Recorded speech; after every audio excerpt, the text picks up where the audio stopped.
If you all would join me in pledge of allegiance, we'll get the meeting started. Pledge allegiance to the flag of the United States of America, and to the republic for which it stands, one nation, under God, indivisible, with liberty and justice for all. Well, I'm glad to see such a large turnout. We have a rather lengthy agenda, so let's get started right now. The minutes of our meeting, the Supervisor's meeting of October 21.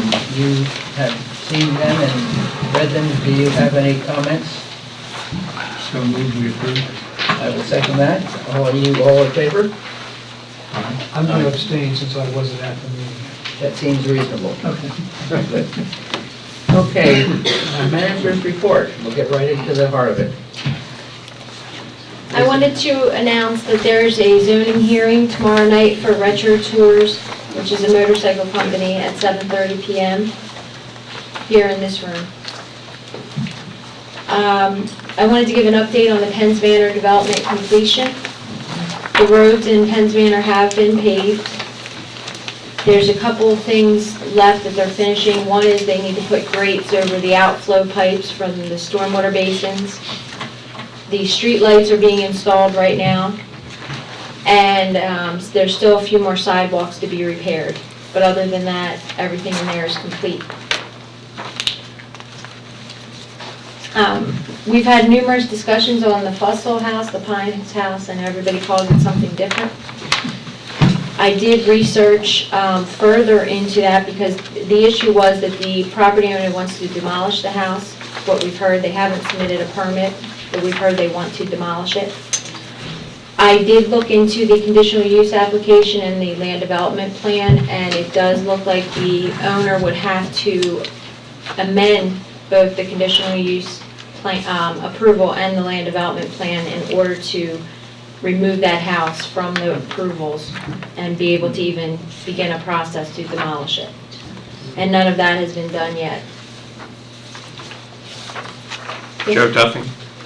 So you're saying that the owner would have to apply for zoning They for would have conditional use and go through amendment to zoning, a conditional use.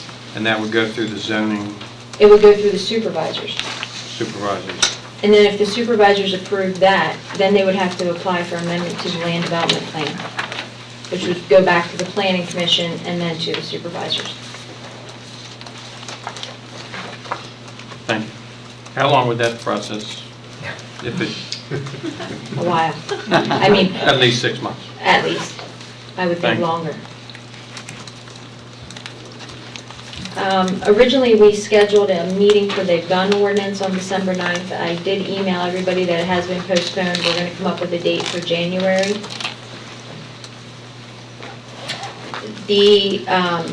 At the request of some people, the township will no longer have public meetings on Martin Luther King or President's Day. So they will be moved. For example, Martin Luther King's Monday, it'll be that Wednesday, but we will announce that. And we're continuing to work on the township-wide sewer study. Our sewer engineer is going door to door in all the problem areas. We have a map that identified all the areas that have failing systems.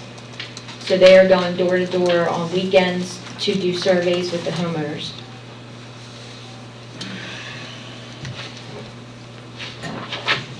That's it. Do we have any idea how long until that sewer study will be completed? They should be done with the surveys at the end of December. And then maybe another month after that.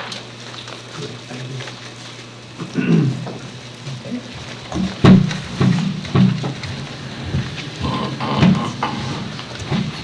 Can you all see this well, or do you want me to shut the lights off so you can see it better? That's okay.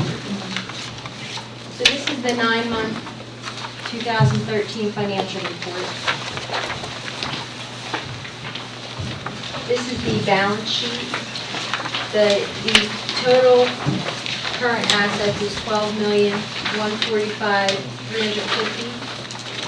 If you add in the property, plant, and equipment, plus the money that has been loaned to the sewer fund, which is $846,240. The total assets are $19,681,800.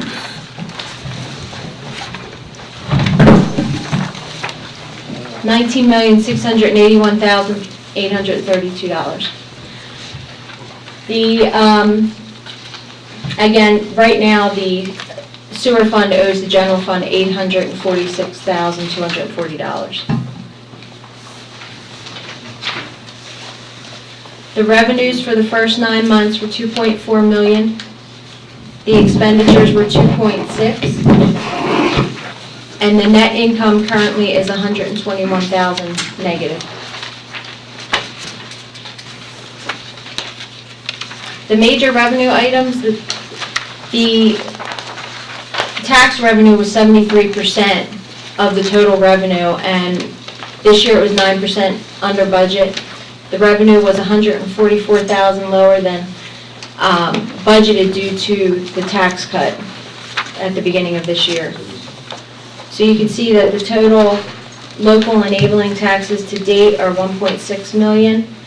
Service fees are $178,000. Real estate tax was $161,000.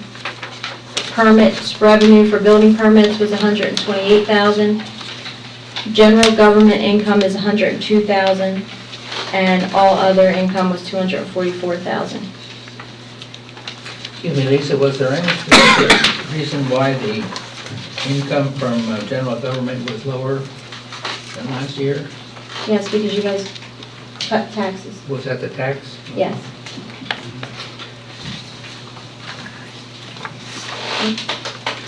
The major expense items are wages and benefits at $870,000, fire and emergency services at $497,000, general government at $381,000, police expenses at $301,000, roads is $108,000. That does not include paving, and then all other expenses were $403,000.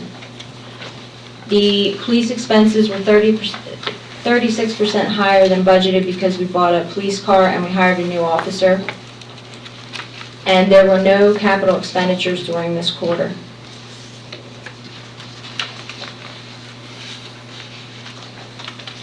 Here's the expenses that are categorized as all other expenses. We have capital expenditures, the sewer loan, which is money the general fund lends to the sewer fund, the township insurance for workers' comp and liability, township property insurance, the maintenance garage, committees, hydrant rental fees, the bikeway project, streetlight fees, SPCA fees, and then inspections, which that's just a fee that has to be sent into the state for each building permit that's submitted.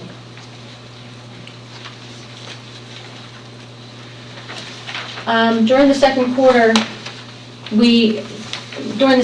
presentation, we said that we would put wages and benefits all together, which we have done that now in this report. And we're developing a comparison of our major costs against other local townships, and that will be reported in the future as well, such as fire company expenses, wages and benefits. So our beginning balance at the beginning of the year was $9,058,000. Our revenues were $2.4 million, and our expenses were $2.56.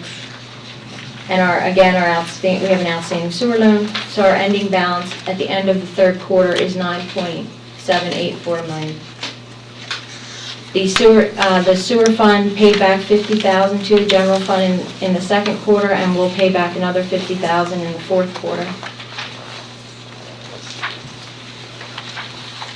Next, we have our special funds, which is our sewer, open space, library, and state fund. This is our sewer fund. Our current year revenue was $898,000. Our expenditures were $861,000. And right in there, and you'll see in the next slide, we have it broken down per pump station. So we have all the pump stations listed here. We have Ashford, Fire Estates, Creek Road, Longwood Crossing, VFW, Victoria Gardens, Rosedale Pump Station, and then we have connection fees and industrial fees. So each pump station, when we report, we always pay the bill, and then we pay the bill to the borough or to East Marlboro, whoever bills us for the sewer, and then we bill, so we're always a month behind in receiving the revenue.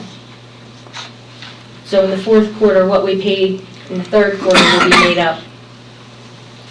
The connection fees, we've received $392,000 to date, and that was for the Granite Ridge project. We should be receiving another $392,000 before the year end for the remainder of that project. And we also have another project that will be paying us $263,000 for connection fees that we should receive by year end. And while I'm here, I'll mention that you'll see later that we created a capital fund. Our next fund that we'll be working on is a sewer fund. We're going to budget out probably 15 years for the sewer fund, and we're going to analyze all the fees that we charge each sewer district to make sure that it's covering the expenses and that we can accrue money for the future.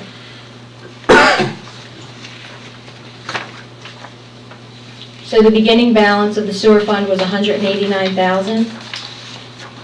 And you have the loan from the general fund, which was $75,000. The revenue was $823,000, and the expenses were $811,000, plus $50,000 for the loan repayment. So the ending balance is $276,000.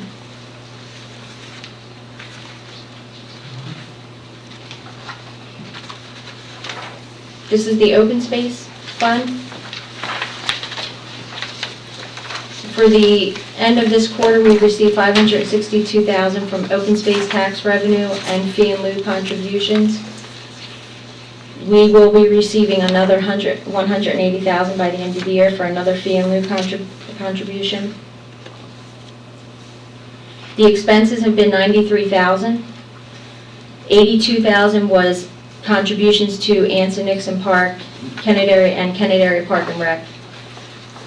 And then $9,000 was for 2 appraisals that the supervisor got for 2 properties.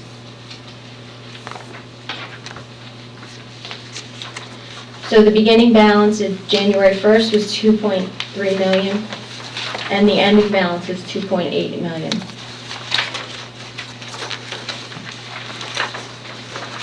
This is the library fund.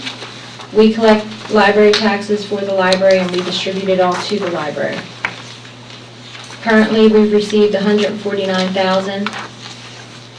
We've distributed $143,000. And we shouldn't receive much more by the end of the year, but we'll distribute the remainder in the balance and come pretty close to a zero balance for the end of the year.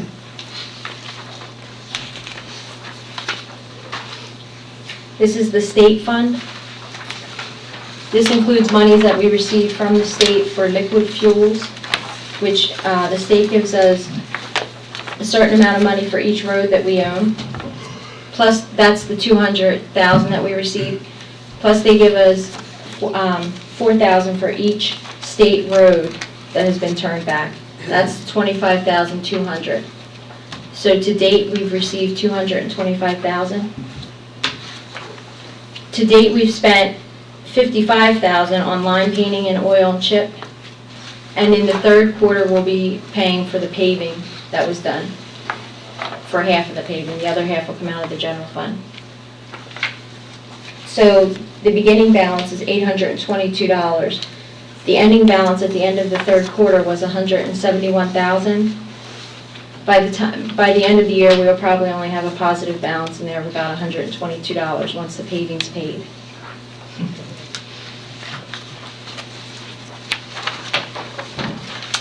Here's some budget variances that we wanted to point out.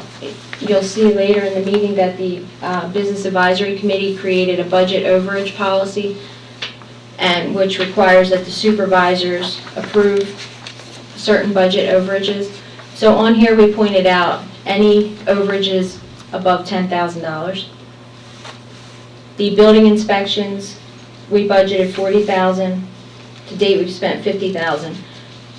Part of that has to do with the amount of building permits that are coming in, and the other part has to do that we hired a building inspector.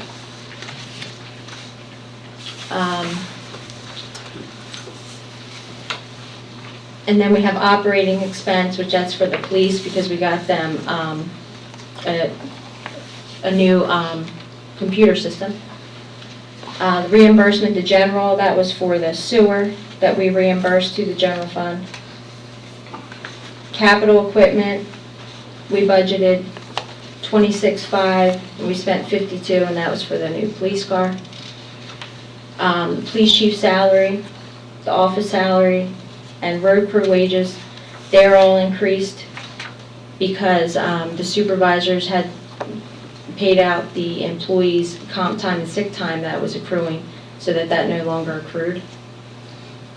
The engineering services, we budgeted $24,000. We spent $61,000 because we had about $25,000 in engineering that we didn't expect for Penn's Manor, and about $25,000 for the Marshall Bridge Stream Bank stabilization project.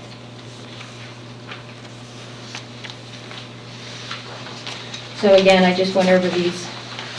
That was the same thing as before, and the tax cut, which was $153,000. So during the third quarter, further changes have been made to the chart of account to continue the process of consolidating and improving clarity for the reports. We have a capital fund that's almost finalized. You'll see the draft of it tonight. The conference room upgrade is complete and working. We've developed an e-newsletter that 500 residents have signed up for. The website is being revised currently by a company called Nuts and Bolts. Hopefully, by the end of the year, that will be up and running.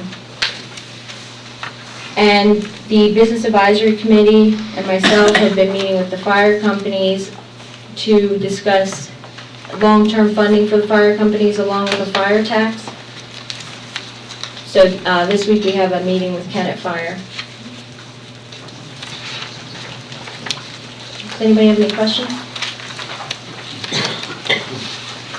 Lisa, one of the attributes that makes Kennett Township so special is that we don't have any long-term debt. And I'd like to see us take recognition for it in our financial presentations. I would ask that from the chart of accounts that we have a category called long-term debt and proudly put nothing, zero next to it. Because that really distinguishes us from so many other people. And the residents might not even know to ask or think about it, but if they saw it, it might help them understand better how, what we really have something to be proud of. Thank you. John? Well, when would the board act to approve those variances that you reviewed? Does they do that quarterly? We don't have a policy on that currently.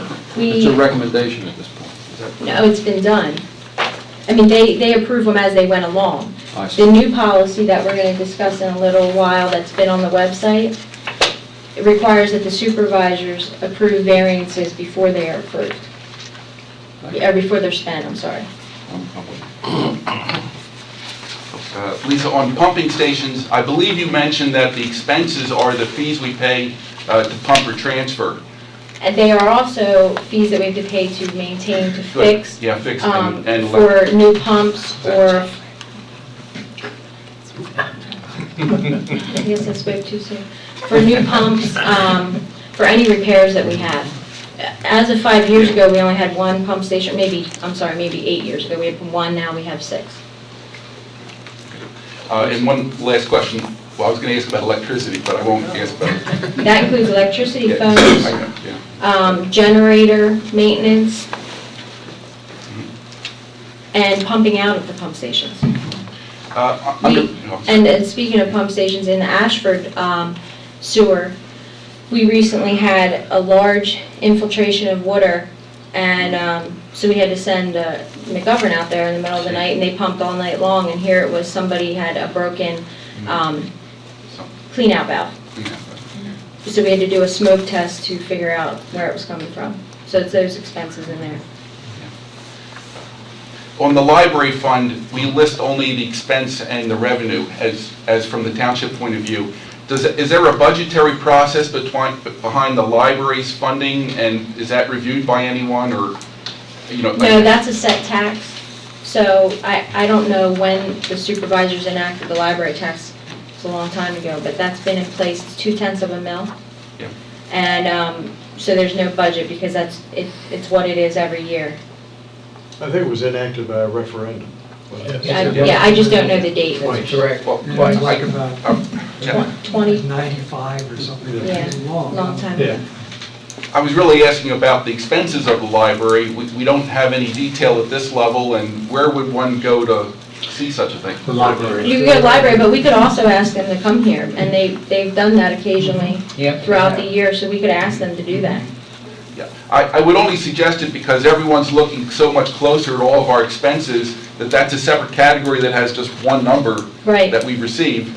Not that there's anything wrong with that, but we don't seem to know much about I it. can ask them to come and do a presentation. The library expenses are not the township's They are not. expenses. Right. No, The only expense we have is to pass over the money that we receive through the referendum, which is categorized as an expense, but it's not a library expense. No, yes. Follow Yeah. what I'm saying? Oh, yes, I know. But from our accounting, it's an expense, technically, I guess you might say. Yeah. Right, rather than, Well, I'll ask them to come in and do a presentation. They did that last year a couple times, so. yep, it's very worthwhile. This is, I'm sorry. Charlie, so you would know if you had a failing septic system, right? If you're on that list.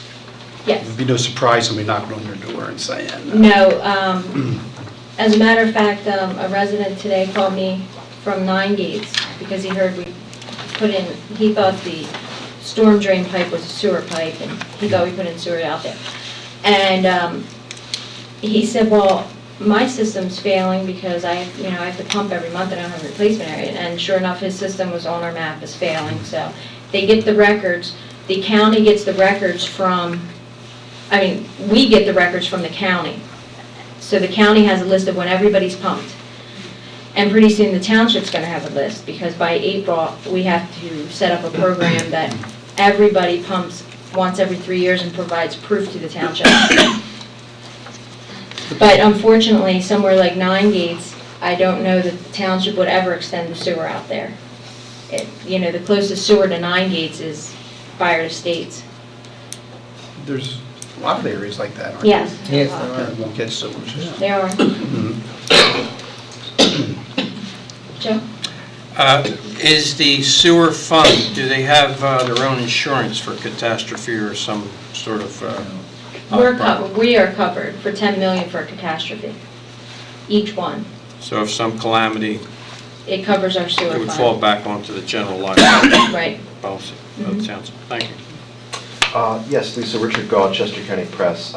Seems to be a slight discrepancy in the Kennett Township balance sheet general fund current assets, which stand at $8.937806, and in the 9-month summary, general fund stands at $9.78446. Could you clarify what those numbers, the difference between what those numbers mean? Or mean a So little the more? beginning balance is you see it's 9.058. Correct, If you add our revenues and then subtract our expenditures, yes. and then add in the amount that we still are owed from the sewer fund, it totals 9.7. Got it. Okay, thank you.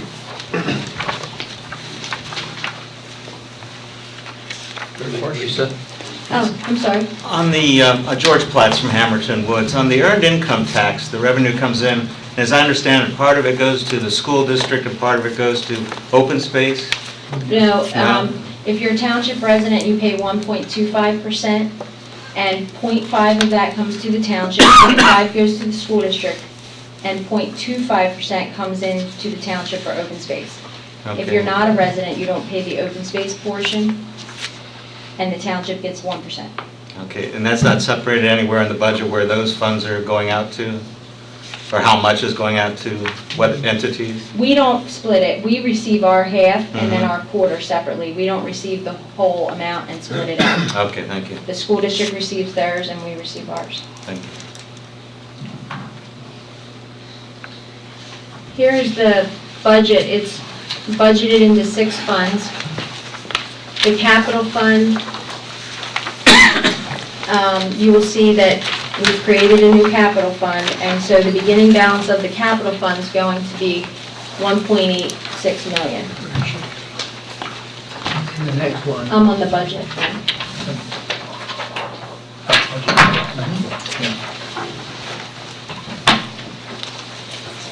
Our expenditures for the capital fund for 2014 will be $1.6 million. And I'll show you the details for all these after. This is just a snapshot of it. The general fund income will be $3 million. The expenditures will be $2.6. The library income will be $154,000 and the expense will be the same. The open space income will be $931,000 and currently the expense will be $931,000. The sewer income will be $1.2 million and the expense will be $1.5 million. The state fund income will be $219,000 and the expense will be the same.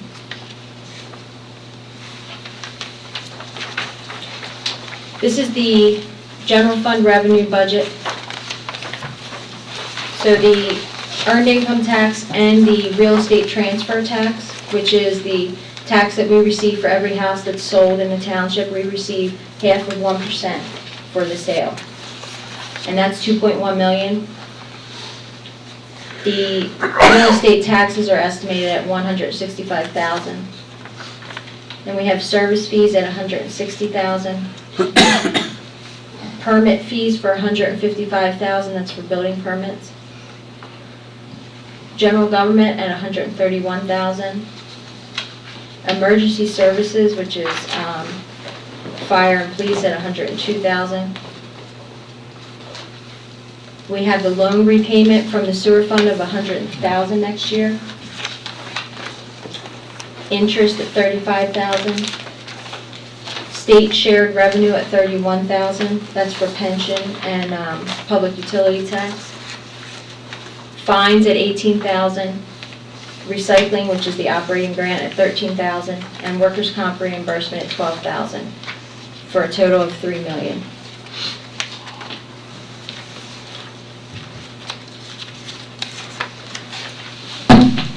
This is the 2014 expenditures.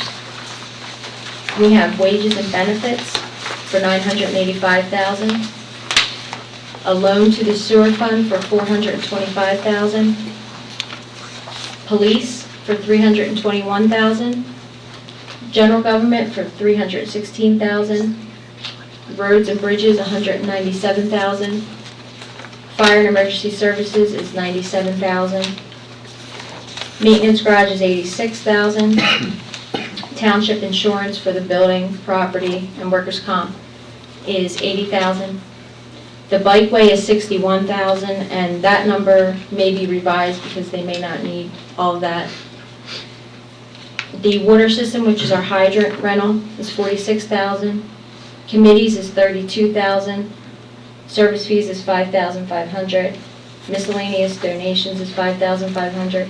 And inspections is $400, for a total of $2.6 million. Lisa, is the reason that wages and benefits has gone down in 2014 because in 2013 we paid up the accrued vacations? Correct. Okay.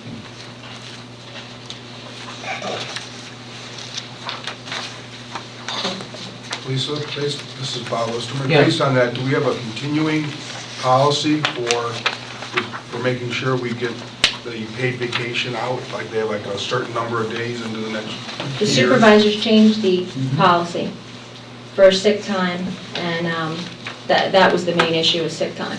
And they've changed that. So that's a one-time thing that's going to now stay? Yes. Okay. It doesn't accrue every year Right. indefinitely. anymore. That's right, that's why you did it. Yes. So the estimated beginning balance for the general fund is 10.4 million in 2014. The revenues are 3 million, the expenses are 2.6. The outstanding sewer loan as of 2014, once the loan is given to them in 2014, will be 1.1 million. And then there's a contribution to the capital fund for 1.8 million out of the general fund. So the ending balance approximately would be 10 million. The sewer loan at the beginning of 2014 will be 796,000. The new loan will be 425,000. 100,000 will be repaid next year back to the general fund. And the balance at the end of the year will be 1.1 million, which is estimated.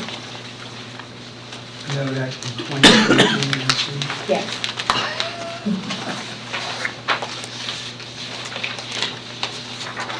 Here's the library fund. Again, we just budgeted 154,000 that we would receive and 154,000 that we would spend. The open space budget, we budgeted 931,000, which the majority of that is taxes. There's 177,000 in there for fee and lieu contributions.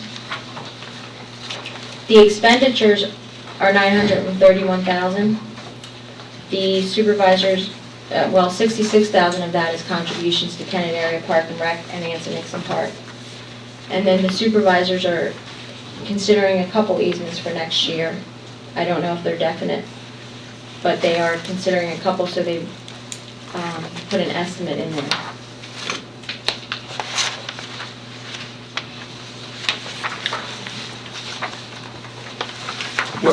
What is that estimate? 865,000?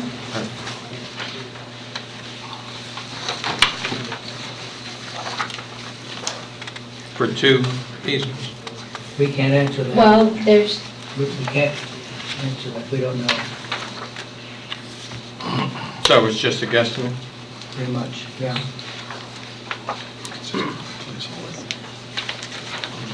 this is the sewer fund. We estimate 1.2 million as revenue, which is 773,000 of income for fees, 425,000 for the loan from the general fund, and the expenditures are 1.5 million. But the sewer fund will have a beginning balance of almost 400,000 at the beginning of January 1st. So we estimate that by the end of December in 2014, we'll still have 41,000 in the sewer fund. The expenditures include finishing the Creek Road and 5 Point sewer extensions for next year, which will service homes that are failing along Union Street and part of Hillendale Road, and then along Creek Road and up the other end of Hillendale Road. The connections for those sewer extensions, everybody's required to connect within 6 months. Unfortunately, since the sewer connection won't be complete until the middle of next year, most people won't connect until 2015. So we'll have the revenue for those connection fees in 2015.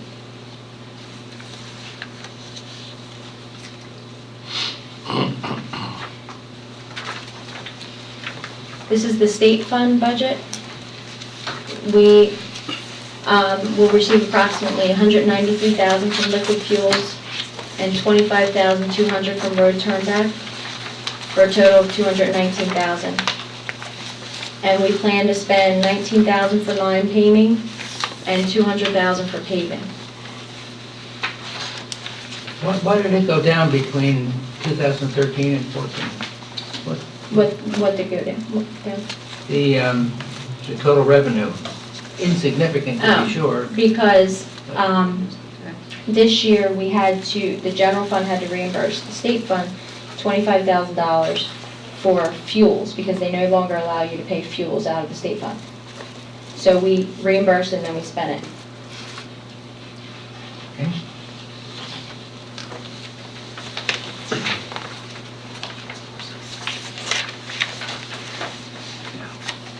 This is the capital fund. Again, there'll be a revenue of $1.8 million to start the capital fund. The expenses will be $1.1 million in donations, $650,000 for Longwood Fire Company for a fire truck. And then there'll be donations to Kennett Fire, plus they each get a capital contribution. We'll be buying a dump truck to replace one of our dump trucks. The Marshall Bridge Stream Bank revitalization project will be $248,000. And the paving that'll be spent out of the capital fund will be $165,000.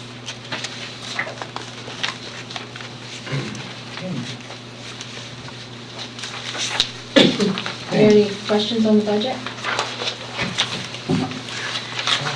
Yeah, easy. This is a draft budget, right? Yeah, Yes. Be finalized by the end of the year? yeah.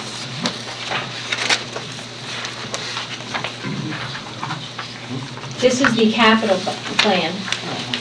And this is a draft, and we'll be working further on it in December.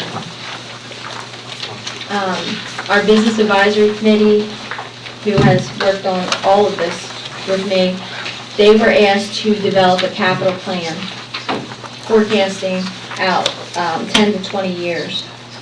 And it was to put aside some of the surplus for capital items such as donations, replacement of assets. So our roadmaster, myself, fire companies, we've all met with the business advisory committee, and we now have our draft capital plan.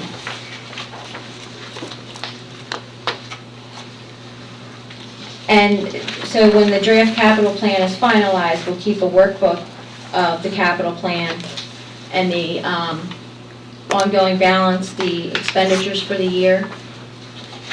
We're going to update it quarterly, and we're going to update the replacement cost and useful life of each asset. And the plan will go into effect January 1st. I know this is hard to see, but it is in the printout. But this goes out 10 years for the capital plan. It lists all of the items that need to be replaced at some point during those 10 years. Some are out longer than 10 years. It shows the beginning balance of $1.8 million, and in 2014 we'll spend 1.6 of that. And then there'll be a remainder of $217,000 that will roll over into the next year.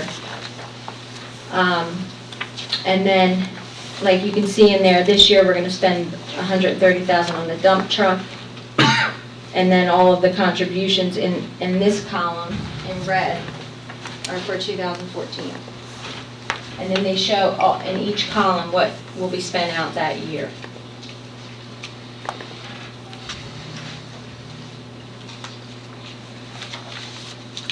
So as we said, it's not finished yet. We're finishing a road survey, which will be incorporated in there to budget out for 20 years for paving.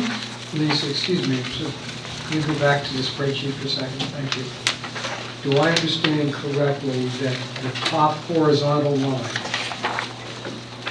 all of those are annualized contribution from the general fund? Yes, So for the first year, 2014, we will fund it with 1.86, yes.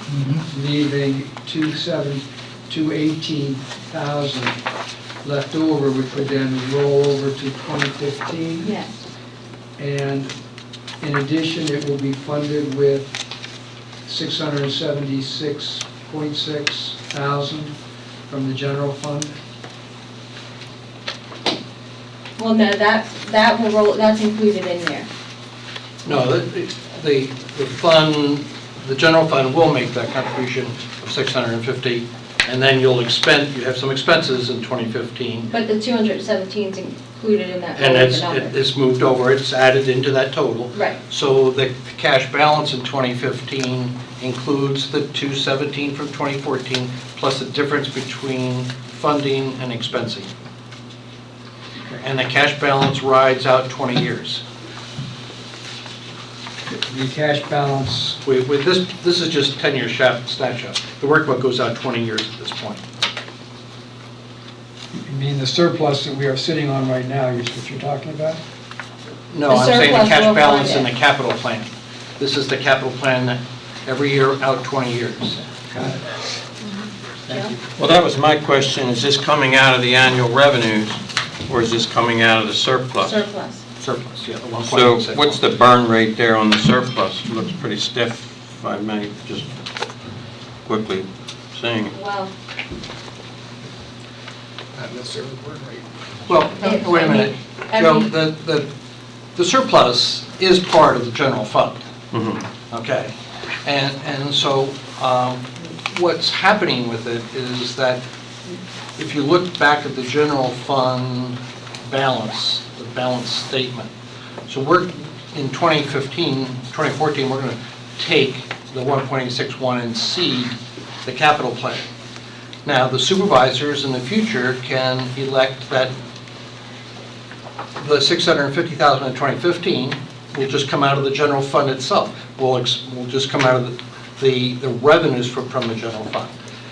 If you need more than what the revenues produce, then the supervisors will have the right to say, well, let's burn some of the surplus again. But as you look at the graph in the capital plan, which is on the next page, you'll see that the burn rate evens out over the period of 20 years. That's that blue line. And the first year is big for two reasons. The 1.1 million in donations to the fire services, that big $650,000 donation to Longwood for the fire truck, and then trying to catch up with the useful lives, because we said, hey, that truck only has 1 year left, so we're going to have to put in 130 and expense 130 in that 1 year. There's another asset in there that only had 3 years left, so we had to contribute $56,000 for 3 years. So the first year contribution is high for just to start the ball rolling in terms of funding the capital plan. So maintenance has been deferred Maintenance, what? on the trucks, the replacement. We've never had a sinking fund before, as you know. Yeah. So this is the creation of a sinking fund. It sure sinks right here. Yeah, it does. Thank you.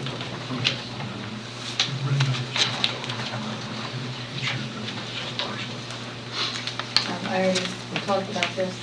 So here's the graph that Bill was talking about. So you can see in the first year how high it is, and then it does even out starting in 2015.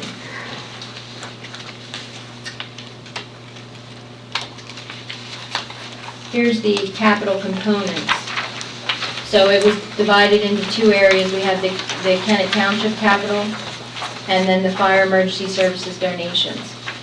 So you can see in the top part of the components, that's all township equipment.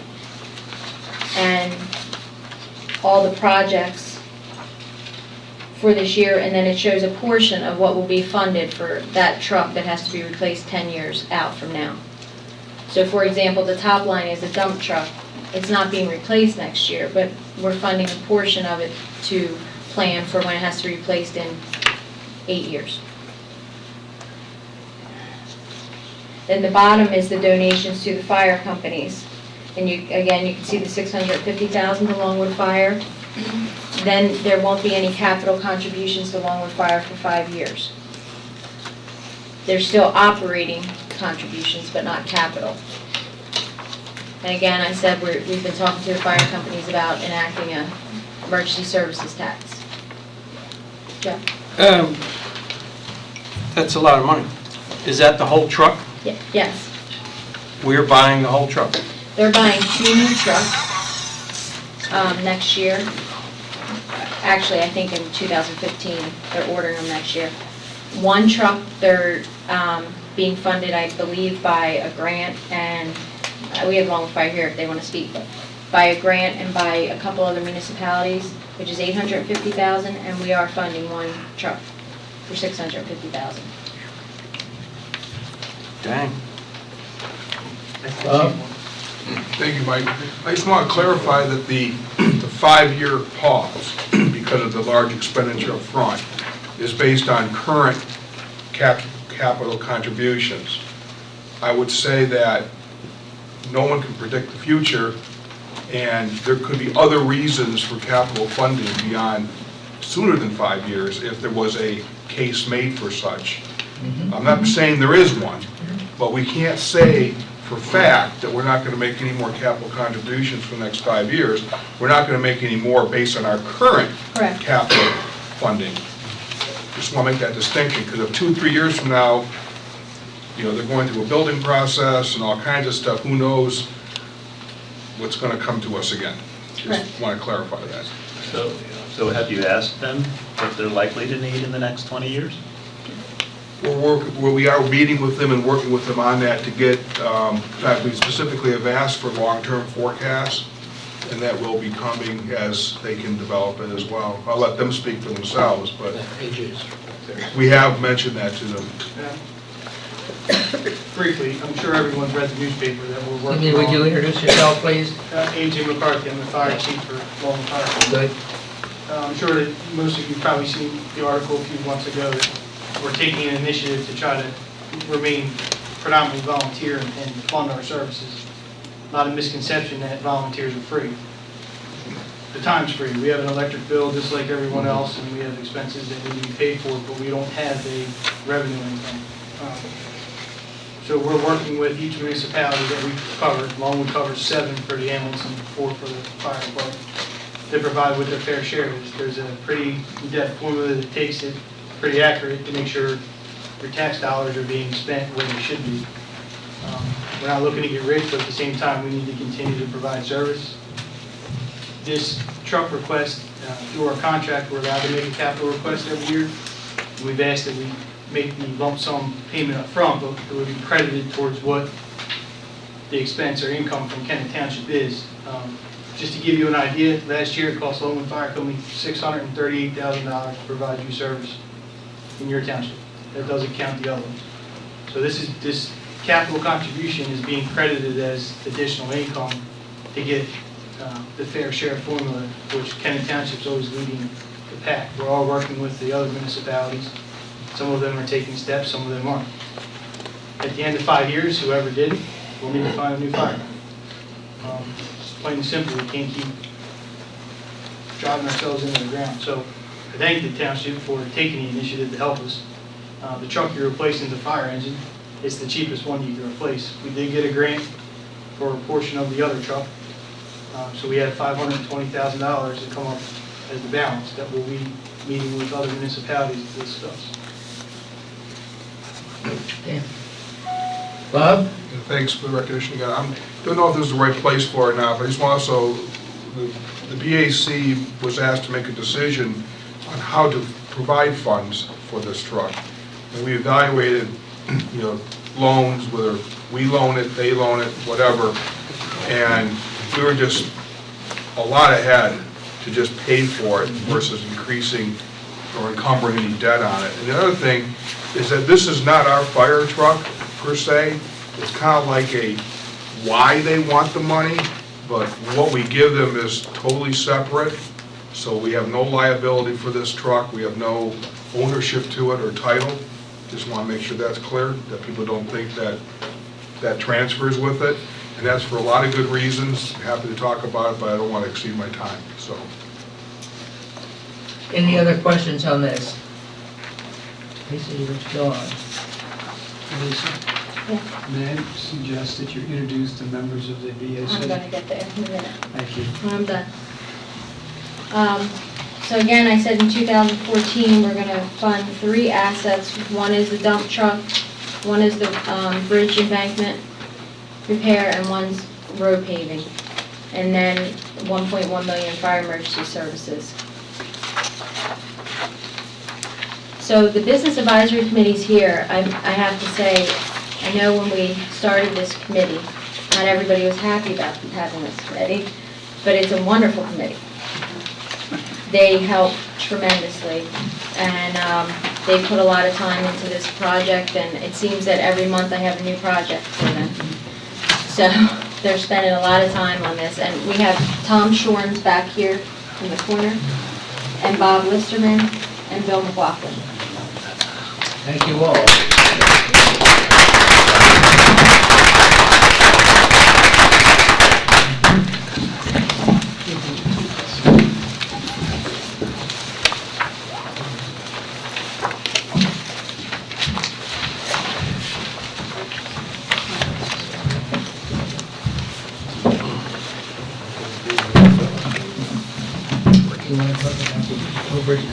So as I mentioned earlier, the Business Advisory Committee created a budget overage policy. We discussed it last month briefly, and we put it on the website. And this policy would require that the supervisors approve formally any budget expense over 10% in the category or $5,000 more. And at each quarterly report, we would report what those budget overages were.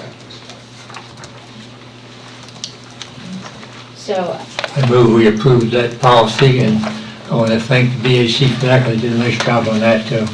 I'll second that, and I also Before second. we vote on it, may I ask a couple of questions? Go ahead, So, please. I'm concerned about how, in fact, it will play out.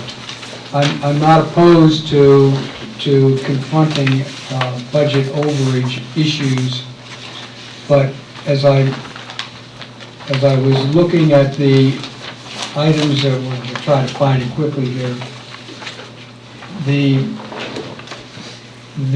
numbers from this quarterly report, which I can't put my hands on quickly, were basically things that accrued during the period of the year, inched up and inched up. Do we have, before we make the actual allocation of paying for something, do we have to make a decision to go over the 10% quarterly? In other words, do we have to wait until the next quarterly meeting before we can pay the No. police chief and his deputy their payments that are, for whatever reason, in excess of what the budget said, for instance? no, the intent of it was that when we know there, like, quite a few items that were spent, like Penn's Manor and the Stream Bank, were not budgeted at all for 2013. So what is expected is that anything that we see that will be over the budget amount or something that's unbudgeted, you guys would approve and pay, and we would announce it at the quarterly meeting that you did that. That policy will not hold up the payments. It will just be announced Will of be what announced you and be- approved. It's an acknowledgement. Right, right. Because I'm looking here, employee sick time, and emergency sewer expenses, things like that, could be a problem if we waited till next quarter. No, it's just to acknowledge that. But it would, I guess it would be your decision to whether to pay an unanticipated expense. Yeah, that's correct. Right. Thank you. So did somebody second? Yes. Yes, all in favor? All in favor? Yes. Aye. I wanted to add one thing under old business, and I'm sure there's some people here for this anyway. The Planning Commission Subcommittee sent around an email today wanting some guidance from the supervisors regarding the gun ordinance. So I thought if we could just take a minute and maybe the board could give them some direction. I see two of the members that wrote the email here. And then I thought, I've seen other emails go back and forth about the gun ordinance, so if anybody else wanted to ask questions at that time. Scudder or Bob, do you want, Scudder did put out something. do you want, What's the email? The Planning Commission is working on the gun ordinance. Once the ordinance was approved, then it was sent to the Planning Commission to sort of fine tune it. The planning commission feels that they need guidance as to what issues are important. Good question. Just to clarify the record, Joe, I responded to the email from the subcommittee of the Planning Commission earlier today, and I said that of the 9 items that were listed, and I don't remember, but I'll defer to John if he wants to remind us, whether what we decided was an appropriate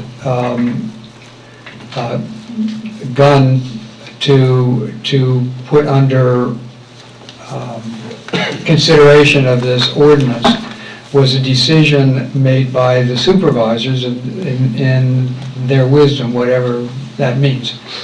But there was a reference to something that was very specific, and that was to the appropriate backstops, and it linked to the National Rifle Association standard. And I thought that that was something that would be appropriate for the Planning Commission to look into, because that goes to issues related to building and zoning and things of that sort, which is their purview. Whether the National Rifle Association backstop standard was adequate for the needs of the township. So I think that that's appropriate, but that's the only one in my mind that would fall within the expertise of what I understand the Planning Commission to have. You have any other? Well, Nor do I. Bob and John, do you feel that that's the direction you need, that you were looking for? If that's the limit of, that the board wishes us to examine the ordinance. No, it's not. Well, that's what I'm asking. Yeah, no, it's not. You have free rein to look into any aspect of it as you see fit. Next one is chief police. Wait, but does that answer what you were looking for? They haven't acted yet, so that's another input. Okay. We need, it's either this wide or it's this narrow. We can't work. I don't know that we have the wisdom to tell you how wide it is or how narrow it is. We don't know the boundaries. And that's probably why we've sent it back to you folks to see if you can establish some of these boundaries and perhaps focus on those parts that are of very great concern to us and the residents of the township, and better define it for us, because we still are groping. There was a question, I think McLaughlin asked, what was the email? The email was essentially the report we gave at the October Planning Commission meeting, the 9 points based on our first review. And we're now asking, among those 9, Scudder's view is we should look at backstops. Mike's view is that we should look broadly at all those items and perhaps others. So before we go and expend a fair amount of effort, or call additional meetings, or hire experts, or anything like that, we want a little additional guidance, that's all. Perhaps we can get some from Albert. Excuse me, Albert is on the floor now, Joe. Okay, can I address the board and everybody here about where we are? I'd like to address everybody on where we are with the gun ordinance and how this is impacted. If you were at the meeting where I recommended that we put the ordinance into effect regardless of its flaws, because I wanted an opportunity to speak to property owners who were shooting, and that is what the ordinance gave us. The problem was the NRA regulations. If you read them and you look at them, the NRA regulations tell you that if you have this situation, you need to do this. If you have this situation, you need to do that. Sometimes they conflict with each other, or sometimes they're so broad spread that it would take an engineer to figure this out. The planning commission, I met with them for about 90 minutes one day, and after I was done explaining what was in the NRA regulations for a backstop, we kind of all shook our heads.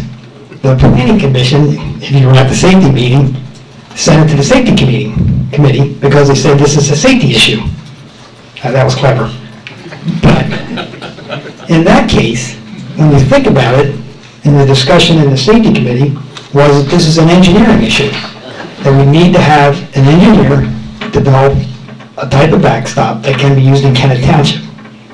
Because the shooting ordinance does not prohibit all shooting. It can't, because the state law says a municipality shall not pass an ordinance or whatever to regulate shooting firearms. So in order to, I guess, I don't want to say get around, but in order to pass an ordinance, you have to come up with safety, health and safety, because that's what townships do. The thing that I noticed in reading all this many times is boroughs, cities, townships of the first class are permitted by the state to adopt regulations, probably because of the dense population. The effort here is focused at the township, but the people who brought this up are pretty well organized and have quite a bit of political power. I question to the state, why? Okay, probably the reason is that the state of Pennsylvania is almost all rural, forest, mountains. Most of that falls in second-class townships. That's fine for central Pennsylvania, but for a township like Kent Township and West Goshen and West Town and a few of those others, hey, that's totally different. It's not right. So you could, the state could change the law to fit certain counties. Now, the state might tell you that's crazy, but they do it anyway with different things. That's probably how this problem should be corrected, because then we can simply say, no shooting, and it's all over. On the other side of the issue is those who shoot. You know, we have had complaints, probably about 15, haven't issued any citations, because the law is new. And to be fair, you have to instruct people in the law. And several of the shooters didn't know anything about this ordinance. They said they don't pay attention to this stuff. That's what they told us. And they also explained, we're target masters, we've been shooting for years, we've been hitting that 50-cent piece over there at 25 yards. What's your issue? Well, the issue is there's now an ordinance. So there's two sides to the issue. We've had no repeats of where we went to see individuals. We also, in some sense, have only had one person who actually saw the person shooting who could have been in violation and did not want to testify. So it's not that we're not trying to enforce the ordinance. The ordinance is still a good thing because it gives us an opportunity to go talk to the person shooting. Otherwise, if we didn't have the ordinance, there's no regulation. So that's pretty much where we are. And I don't know what you're going to do as the planning commission, because now the safety committee is recommending that an engineer get in this. So I'm going to do board of supervisors. I'd like to ask a question, please. Sure. Lee Fulton. My question is concerning the qualitative versus the quantitative basis of your discussion. Qualitatively, it sounds like it's difficult to understand how we're going to address the backstop issue. Then maybe that should be addressed at the state level, and I can appreciate that. But I'm somewhat confused about how quantitatively this is not enforceable. There in the ordinance, it states very explicitly a set of numbers based on residences and distances from shooters or property lines. Have you been able to, or have you addressed that with any people you've gone to talk to, gotten the tape out and actually measured? No. Do you feel that that's not enforceable? No, we didn't say it wasn't enforceable. We were telling the person, the ordinance is in effect, and you can't shoot from here. If you're shooting from here and you're shooting there, you're not the safe distances as described in the ordinances. And that's been satisfactory. We've not had a repeat shooter that these people that we've explained it to. However, I will tell you, for the next 4 weeks, you're going to hear gunshots all the time. During daylight, absolutely. Sure, but I mean, I have actually made some of the reports, and I can tell you that there have been repeat incidences, and we have repeatedly reported that that those incidents have been repeated. So So you if know- it's a property where you have determined, gosh, the distances are unacceptable according to the ordinance that we've passed, then how is it that they can be repeat shooters and not have been cited? Have you seen and been willing to testify that that property owner stood there and was shooting? Have you seen where he's standing from? If the And what property do you owner... identify him to us, either one? I mean, I don't want to get into an argument here, No, that's not the at all. decision that's been made. It's a very difficult situation to It understand. definitely is. See, I need to know, because there's one property, the property owner showed us, he has 5 acres. We calculated out in here that if you had 5 acres, you didn't have sufficient ground. But he showed us you did. By the way, his property was laid out. He had a very narrow path right down the center of his property. He could shoot, because that's the way your ordinance is.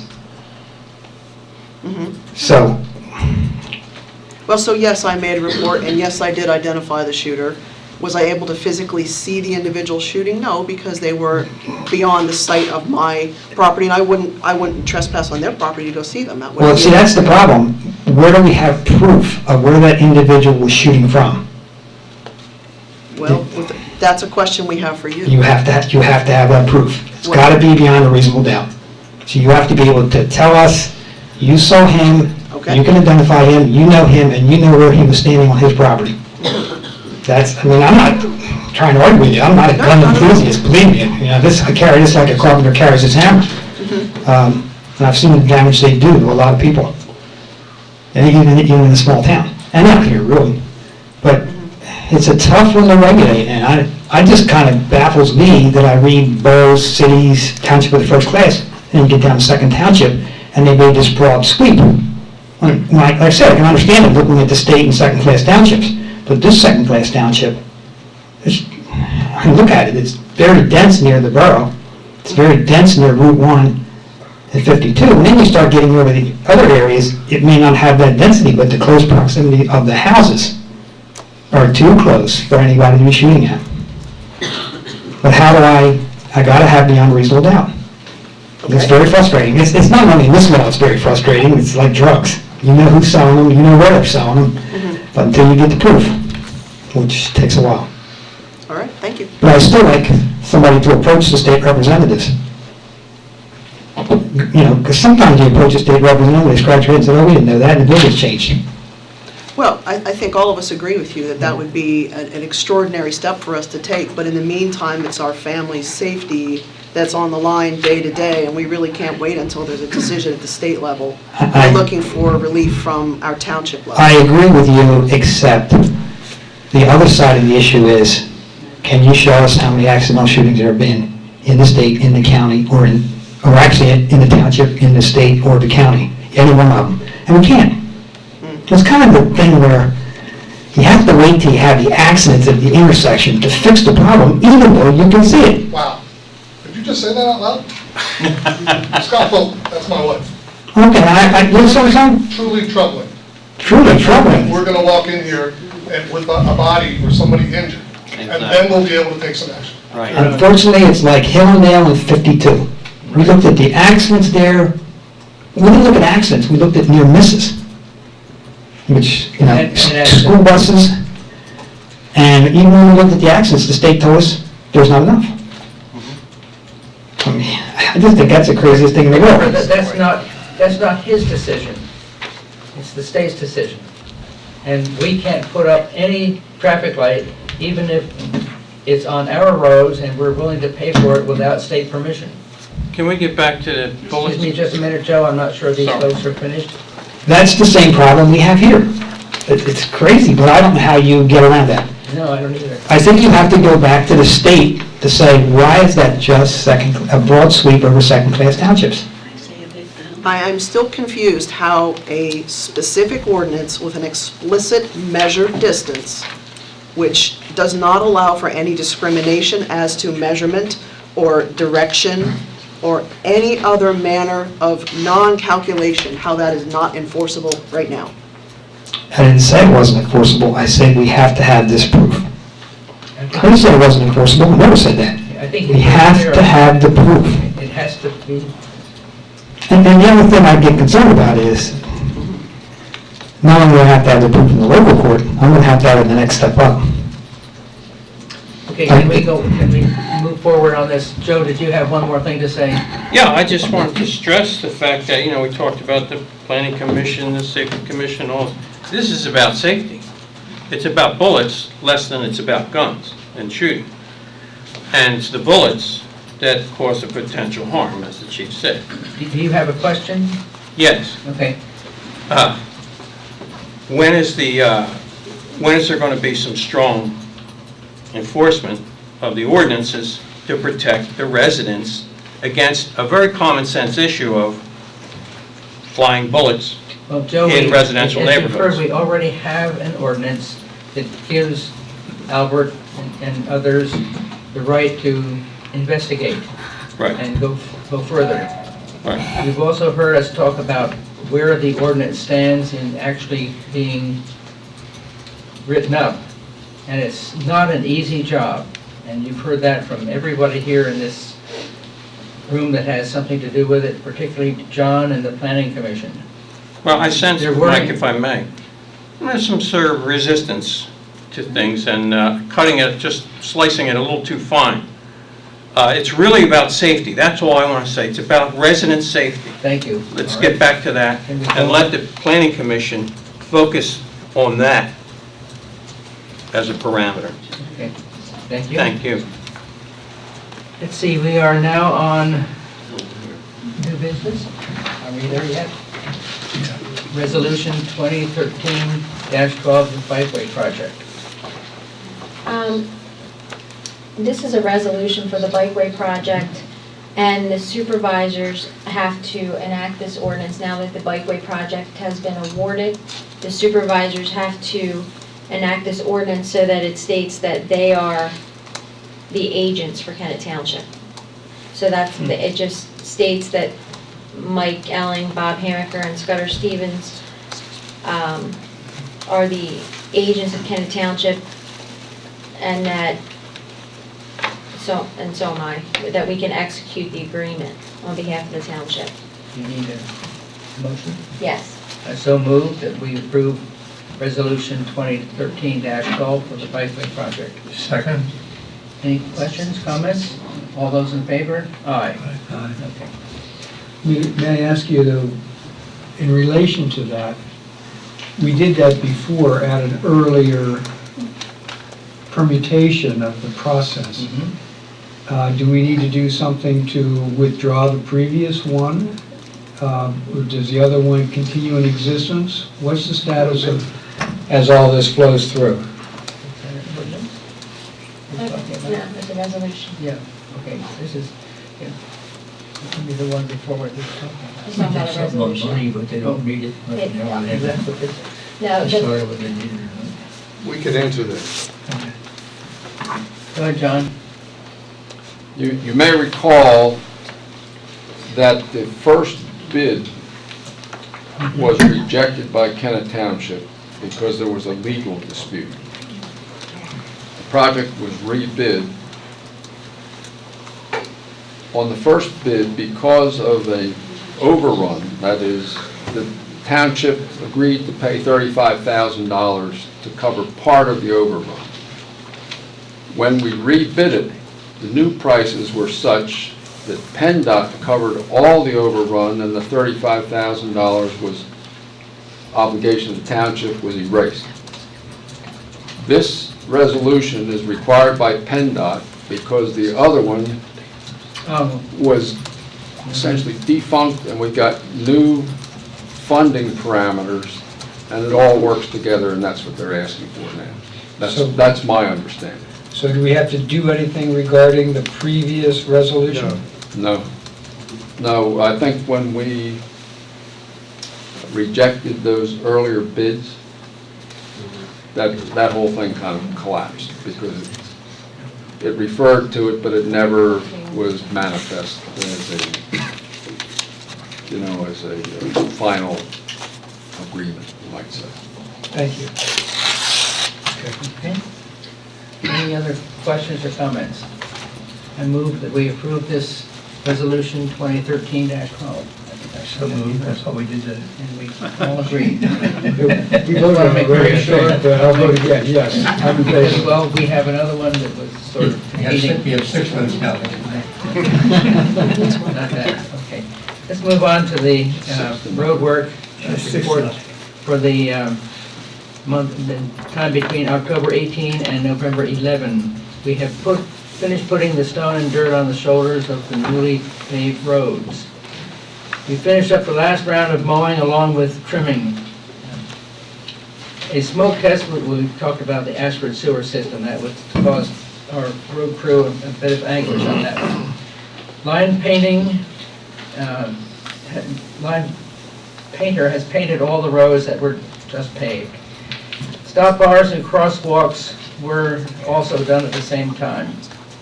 Two-way radio base was upgraded with a new antenna and repeater system. The system was tested and is working properly. All generators at pump stations and the office were topped off with fuel for the winter. All of the snow plows and spreaders were brought out of storage, put the equipment on, and tested for operations. There were a few repairs that were needed and have been completed. Penn's Manor paving was completed, and there are only a few minor items to be completed. Work around the shop and yard waste center is coming to a close. 2 berms were built around the yard waste pile to help the noise abatement for the neighbors. Eventually, trees will be planted on top of the berm at a later date. And I might add, if anybody is going down Byard Road past the maintenance garage, you'll see a great deal of activity there, which will hopefully finish tomorrow with the repaving of the entire yard. It is long overdue, and they're also regrading, which has contributed to a lot of the problems that are on the yard pavement area. And it's beginning at the moment, it looks like the Dickens, but we hope by the end of tomorrow it'll look just like Byard Road, but not quite. New street signs are being installed along with other signs upgrading. The upgrading of the signs is about 70% complete, and this has been a state requirement to do this, and we will probably have it finished by next year. The fall tree trimming program is underway throughout the township. As a reminder to the township residents, we will deliver wood chips and asphalt millings to residents in the township. At the moment, we have a large supply of asphalt millings, most of which have come from the maintenance garage area itself. Please call the maintenance garage and leave your name or call the township office. That's the end of this report. Road dedication. Okay. That's full. Okay. That's not. Where are the new ones? Okay. Mr. Nolan. You want the subdivision and development? Is that the next one? Okay. Yeah.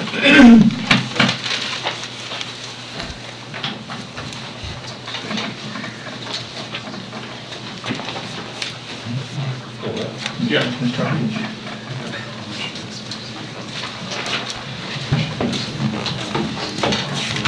Good evening. So serious.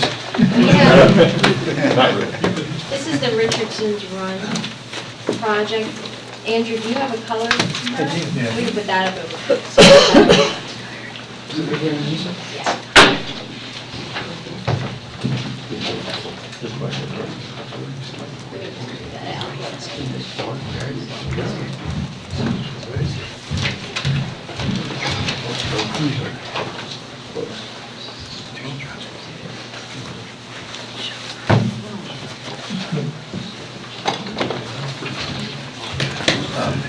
So this is the Richardson's Run project. We have John Lynch, who's the developer here, and John Snyder, who's the attorney, and Andrew DeFonso, who's the engineer. And this project is located on McFarland Road between Baltimore Pike and Rosedale. If you're coming from Baltimore Pike, it's the Green River, the railroad tracks. It used to be the Chandler property. So if you're coming down McFarland, it's on the left. There's a mushroom, there's mushroom houses there. He's proposing to construct 36 lots. One lot will be for the farmhouse. Here's McFarland Road right here. There'll be an entrance and exit. This is the farmhouse lot over here, right? Correct. And the roads in here will be private. Public. Public. I was thinking they were private. So the final plans for this were approved by the Planning Commission at their November 12th meeting. They've addressed all conditions for the Planning Commission. So I want to ask that the supervisors approve the final plans. They're last revised October 11, 2013, 34 sheets with the following conditions. That the Board of Supervisors approve all waivers, which they did last month, but we have to include, or when they did the preliminary, but we have to include in the motion again. That the applicant sign the rules and regulations for site development. The applicant will contribute $180,000 to the township fee in lieu for off-site improvements. The applicant will pay $12,447.82 towards the traffic signal improvements at Old Baltimore Pike and McFarland Roads, which was a traffic study that was done a while ago for the project.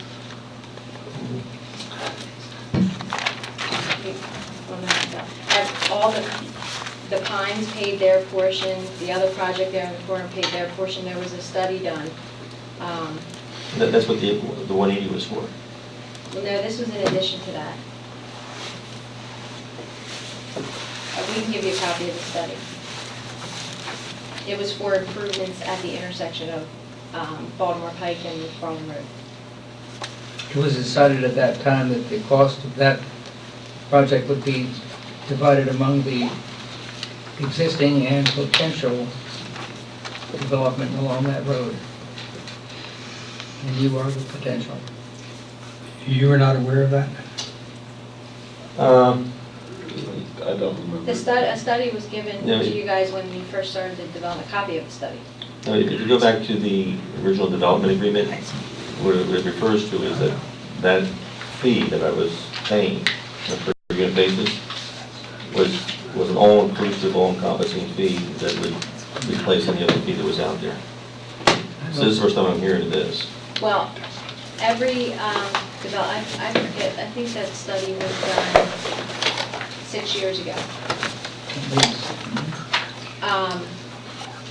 But each development that was occurring right in that area, this all started when the Pines development was going in. No, I'm not, I accept it But I as a don't, study. and I know you had the developer's agreement signed by the supervisor, so, That's what that's it's, between you and the supervisors. I don't know if that eliminates it with that developer's agreement or not. Do you want or need time to reconsider anything here? If you were not aware of it, it's Well, putting you in a... I'm thinking fast, believe me. It's putting you in a box. It's putting you in a box. Do you want to come back in a month? Well, why don't you wait? I'm thinking fast, but so is the man next to me, so what does it say? He's reading fast. What does it say? Well, it says that in lieu of performing any site access or off-site improvements, will pay the township the sum of $180,000, $5,000 per unit.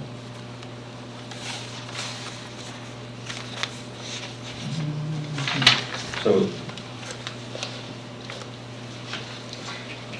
Why don't we See, this was all go assessed for forward? each project, but then you guys have this special developer's agreement with the supervisor, so I'm required to put it in there because it's, part of the study, but it's up to the supervisors if they waive that fee or not.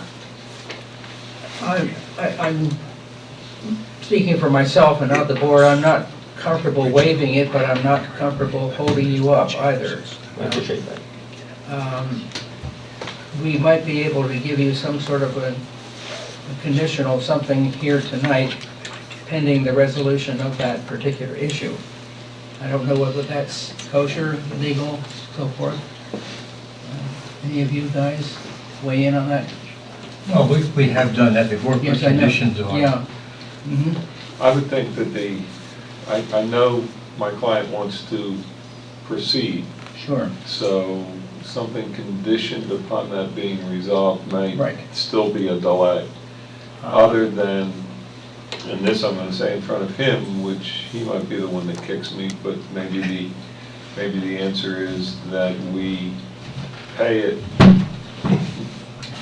kind of under protest, under consideration as to us sitting down, looking at it, looking at the agreement and seeing whether we come to a resolution that you keep it or it's in our 180. You're asking that we hold that open for further discussion. No, he's done. No. He said he's gonna pay it and then. He's gonna pay it and under then dispute it. protest. You're going to pay it under protest. Yeah. And that's the end of it? You paid it, and we marked down he protested? No. Clarify, I'm confused. You say it's contingent. We sit down with the township, your solicitor, we look at the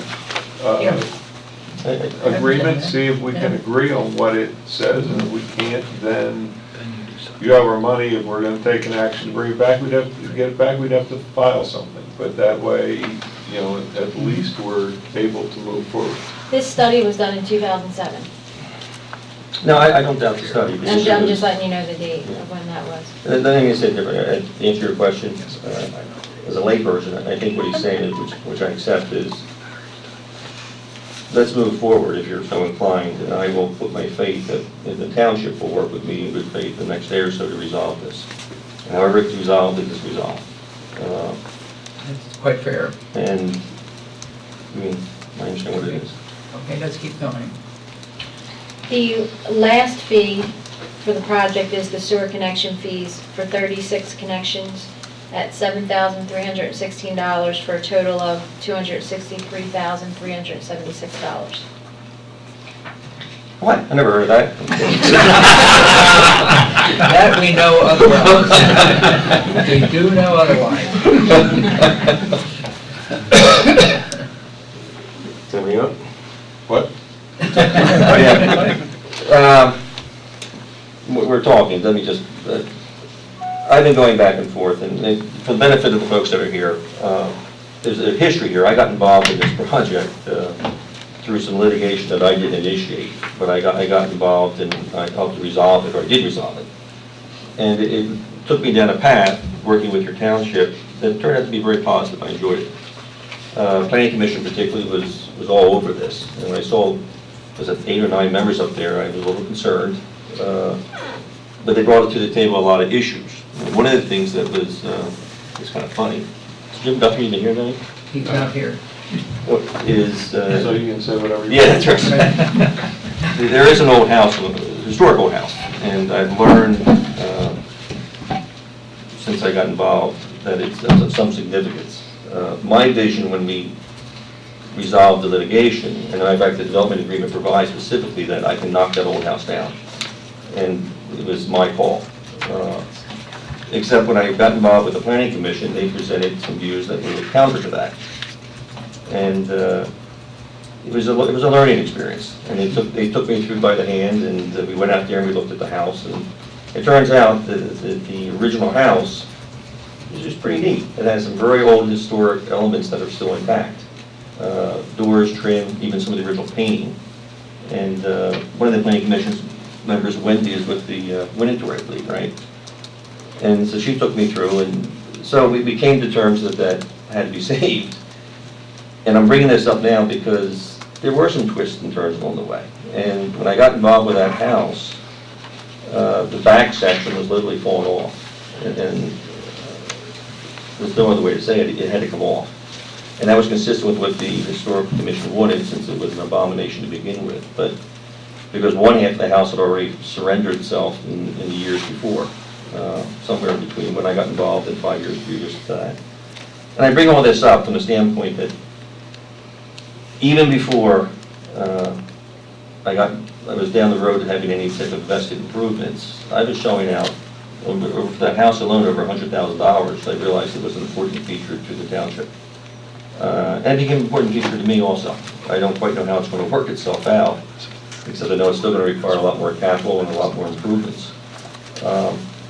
But one of the things that you got a letter about was probably the last time you saw a project of this size come through the township, I'm guessing, was 5, 3, 4, 5, 6 years ago, was my guess.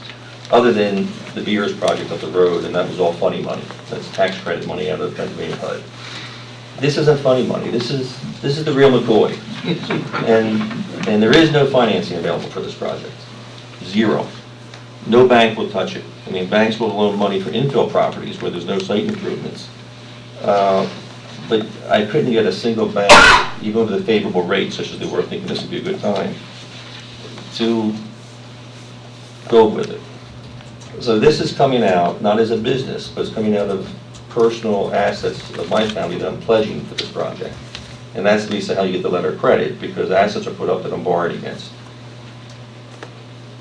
You have fees, Lisa, and even the sewer fee, which I knew of, and the impact fee of the 180, and the 12,000 we don't know about, but that would be doubling.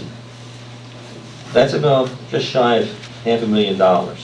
So if there's a finite pot of money to start with, which is there is, and it has to go to pay fees to sit in an account, which although I'm otherwise going to pay otherwise, as the job gets filled out, I was hoping the township could work with me to allow me to pay for those fees at the time of each building permit. And I'd agree to some sort of cap, so you knew you would have them within a date certain. But give me an opportunity to get this job up and moving, because it's going to take a lot of capital to get this job going. And John rightly said, there's no camouflaging that we have an interest to get started out there. I've been out there mowing and preparing things and doing survey stakeout. So there is a strong interest to move, but I'm doing that because the financial climate in my mind for banking, although I anticipated when I entered into agreement with the township to resolve the litigation which didn't start, that the financial market would heal. And that was 2.5 years ago, almost 3. It didn't heal. And I've convinced myself, or at least come to the conclusion, talking to many other people, it may not heal for some time. So there's no reason for me to delay, particularly since I now have a mushroom facility that when I got involved with it, I paused for rambling, but it's an important story. When I got involved with it, I was knocking on trailers one October evening, wondering how I got there with this in my life, what swerve I took to end up there that day, that night. But there were upwards of 30 people on that property. And it was before the holidays. And it was a surprise to me, and you can imagine me knocking on doors and saying, well, who are you and who owns this trailer? And I was very concerned who owns the appliances, because I didn't want to be responsible for any of this stuff. And it all came back to me, and that's what I bargained for, so no complaints. But the people proved to be very nice people. There were no problems, but it took me 2 years to ease them off the property. Because initially there were no leases, so it sounds bizarre. Initially I had to get together leases and get everyone into a lease, so at least it would define a term by which they could then start moving along. And everyone's gone, except for one family, which I'm working with still, and the people in the farmhouse. And they're there because I don't want it vandalized. That has to stay occupied. Is the business still operating, the mushroom barns? It's still there, but it will continue because it's part of it. It's tied up until May 20th, and then that then ceases. Okay. They've been given notice. It's a time issue under the notice. Perhaps earlier, it could be even March, but May 20th. So, a long-winded way of saying, gentlemen, Yes, we hear you. I could use some help here. It helps the township. I pay, right now it's a lot of money to me because it's $15,000 a year in taxes on that. That's not a lot of money compared to the earned income tax this project's going to generate for the future as the houses come up. And just a general increase of your overall tax base. So I'm hoping you could help me with this. We've debated this among ourselves. I think we have a general consensus, but I'm quite willing to reconsider where I am on it. And toward that end, I don't know how you folks feel on it.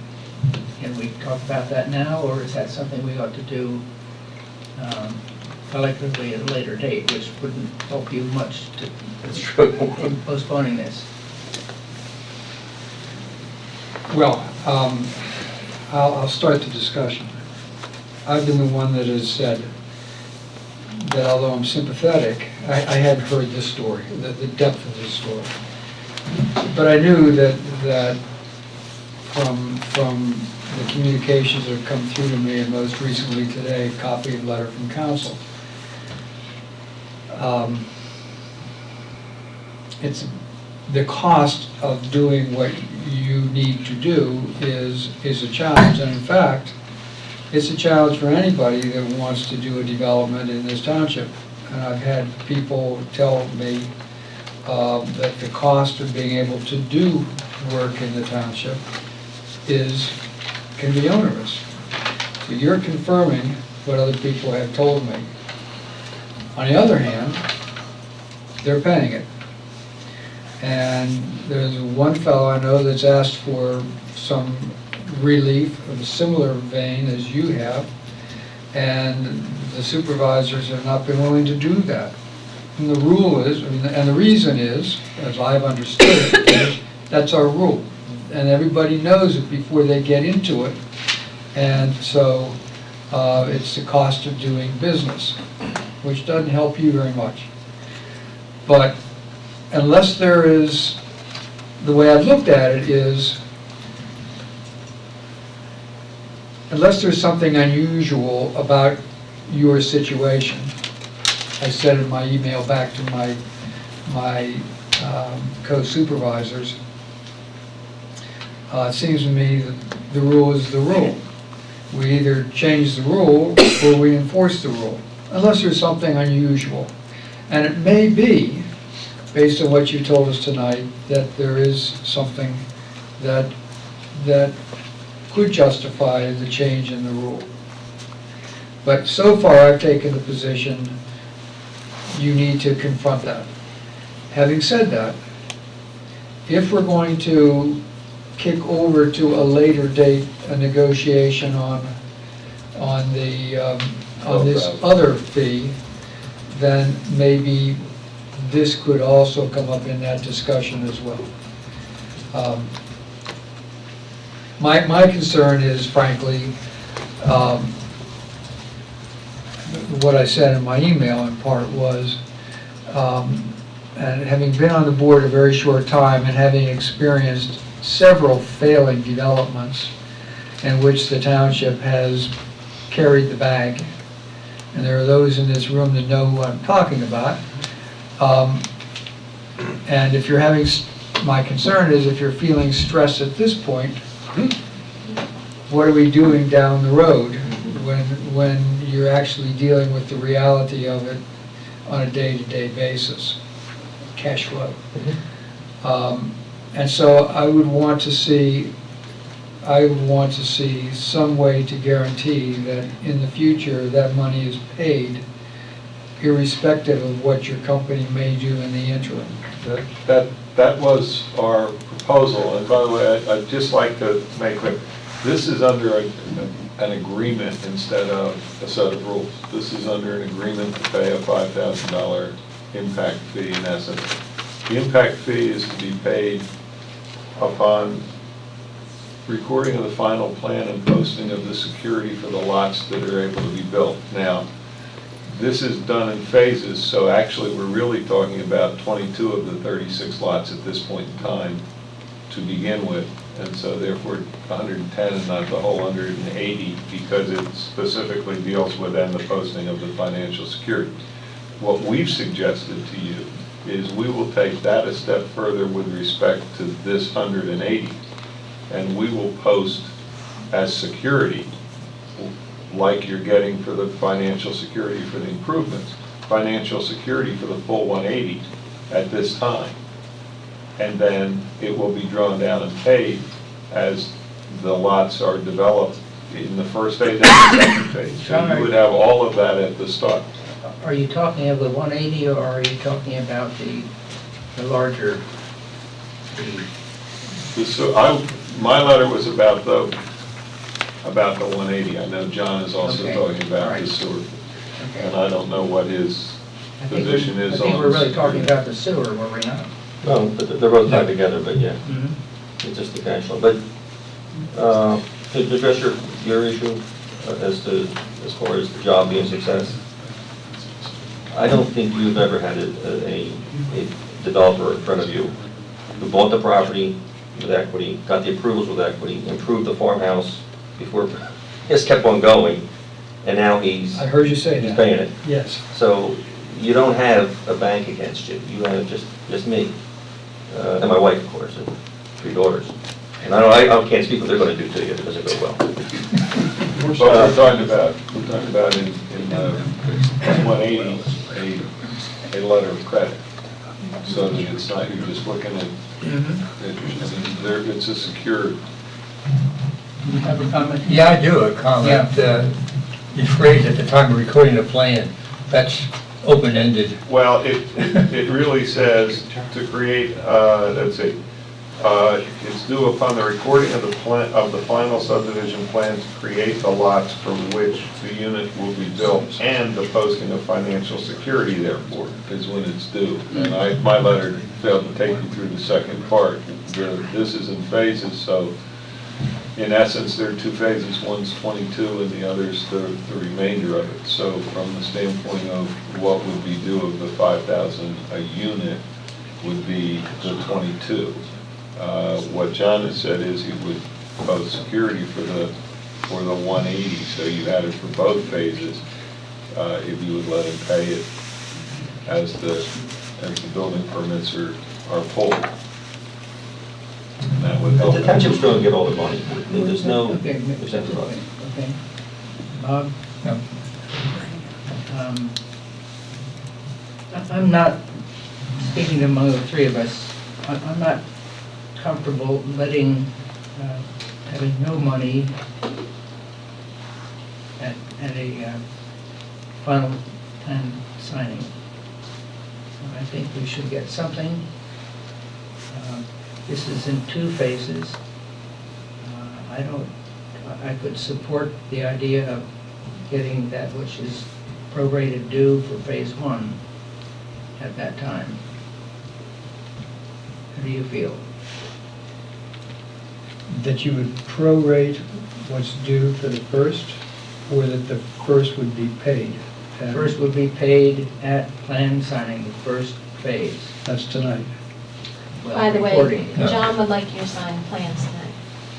Richard, right there. Right. So that's what that means. All right. So the 180 would be due, and then the... No. He picked a lower number, The 110. 110, okay. Yeah. That's actually what would be due under the agreement in any event Okay. with this phase, first phase. Mhm. So that wouldn't be a change, that would just be paying what that was due. Would you, And the balance of that would be prorated.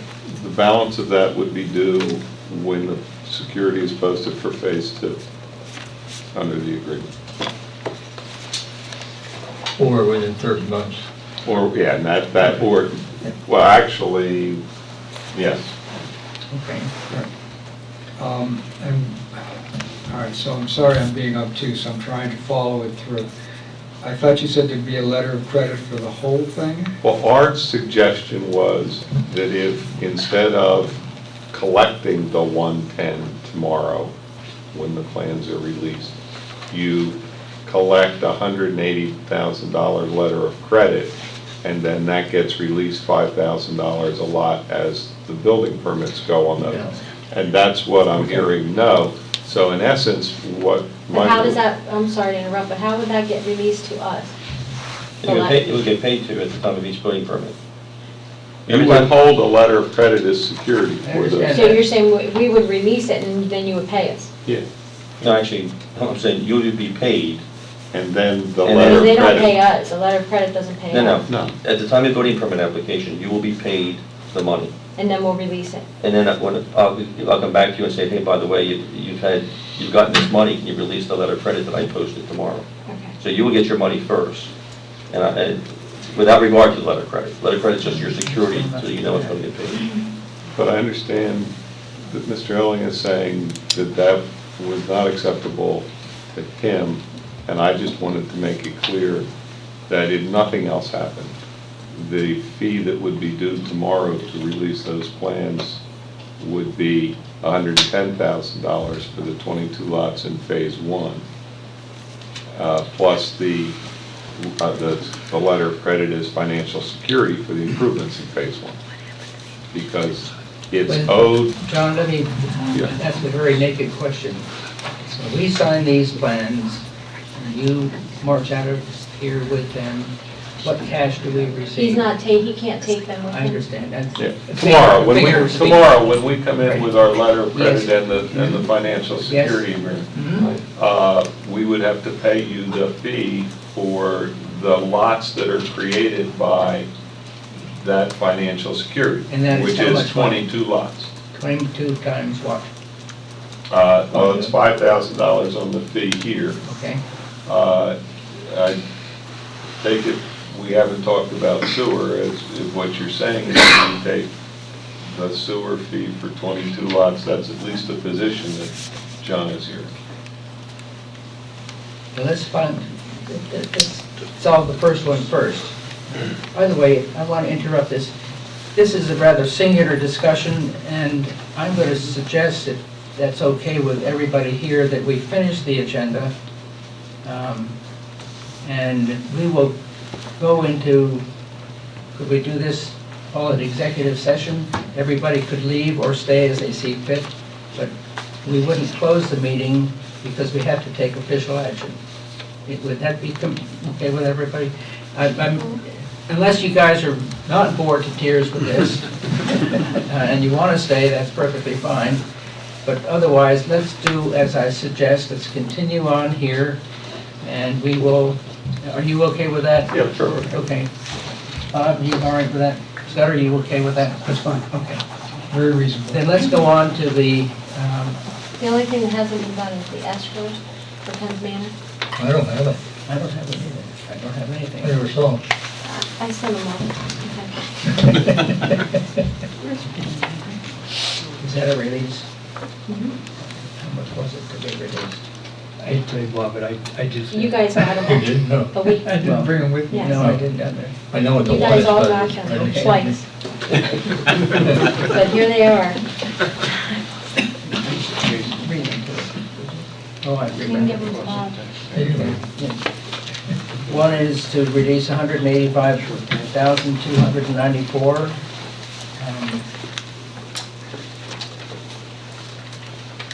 Escrow release number 4 for,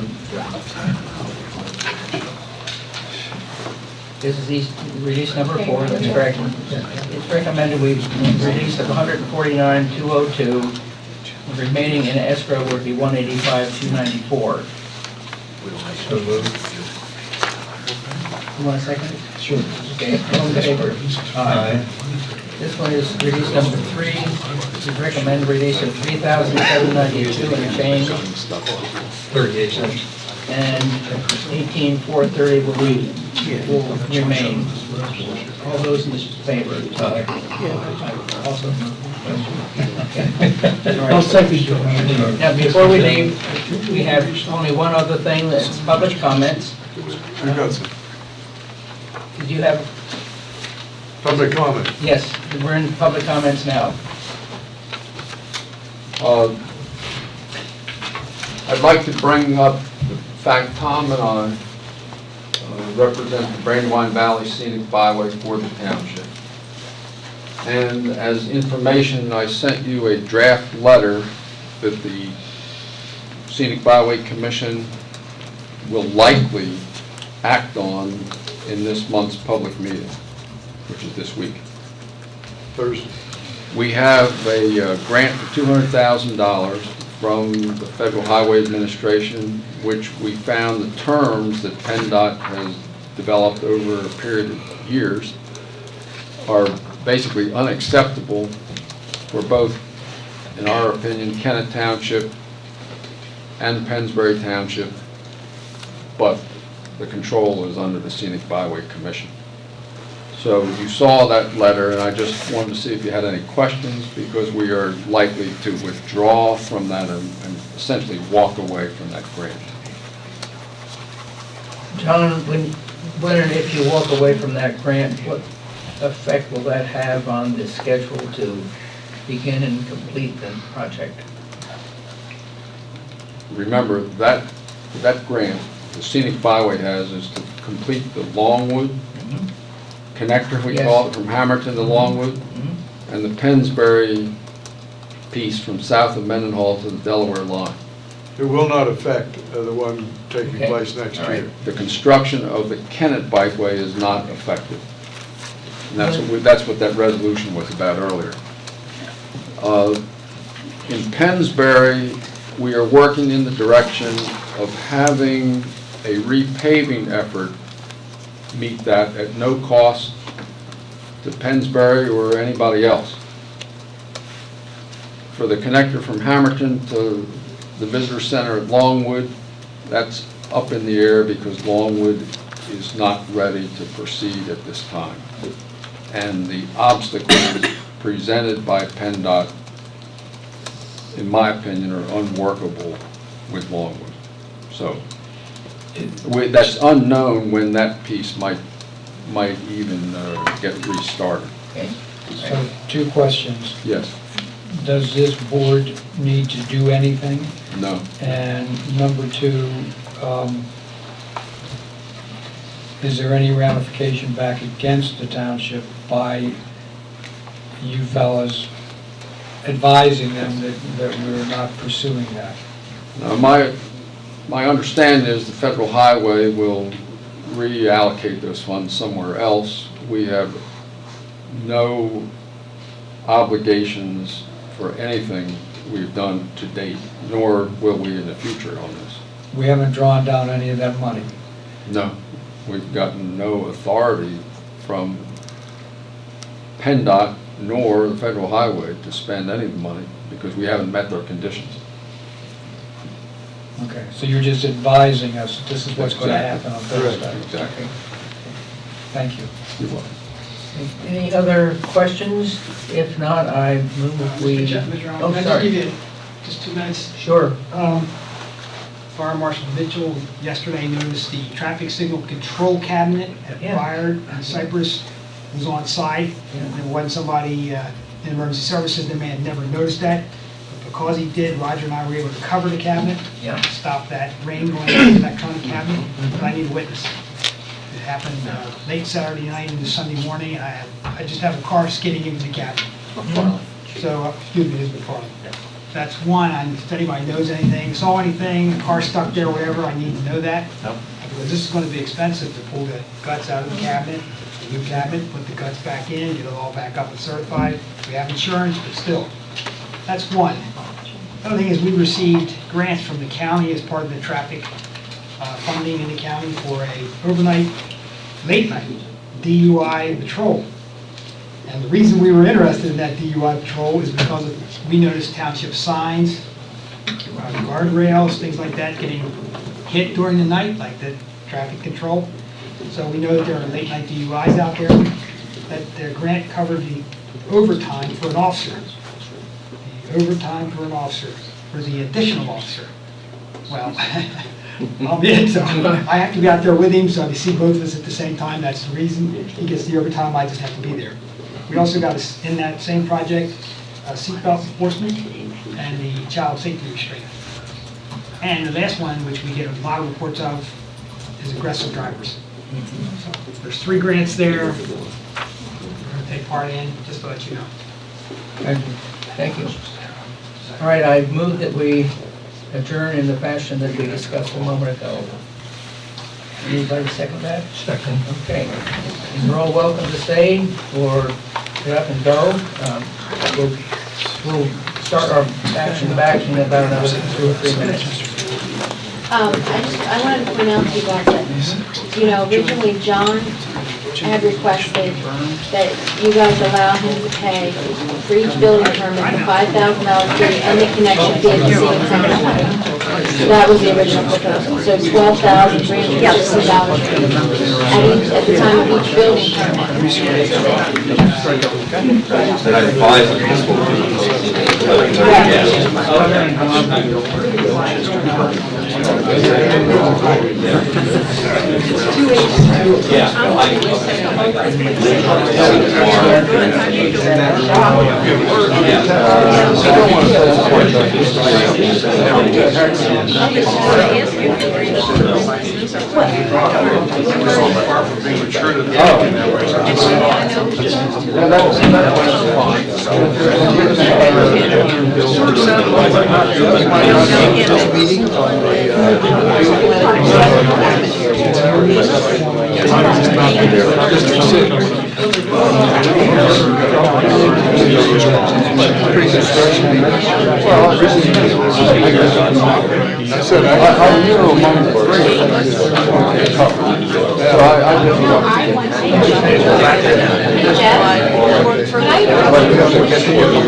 I wouldn't be surprised if Bob, Mr. Freeman, the guy who's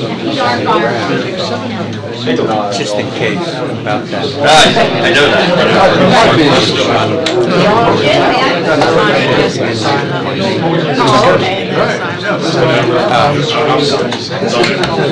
That shooter's a little nuts. A lot. And also, So, I want to tell you a little story. 4 years ago, you just have to make sure a fire truck will go backwards, that's all. We don't need to get into bridges. Yes.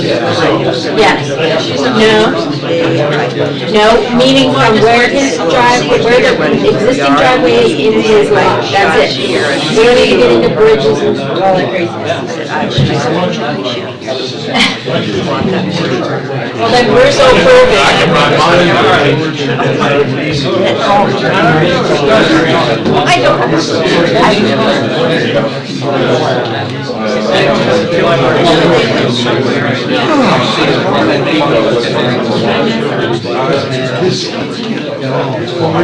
I'm very, I'm sorry.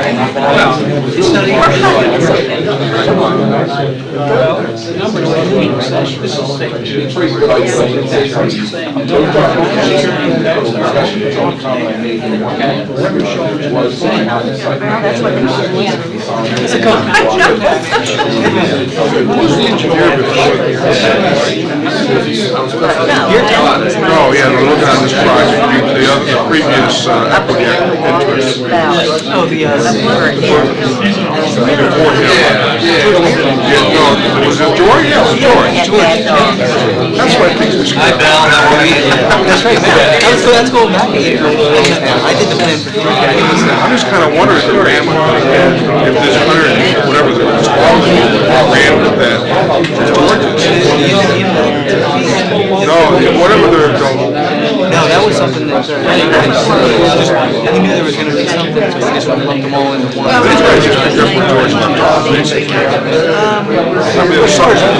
Yeah, they changed the plan a little bit, I don't know if you remember, but, You George's engineer? I was, yeah. I thought so. Yeah, I did George's plan, it was very similar to that, and then we had created like a certain thing. Right, snuck him in. And Sheila did one of each floor, one of each, going from the forward sports and stuff. That's why I think that's. Instead of having traffic, Yeah, it was Beard that took on, George Beard took on. yeah, it was a way for That's what that's coming from, it's from that signalization and all that road. Granite Ridge. But he was also involved with this 37.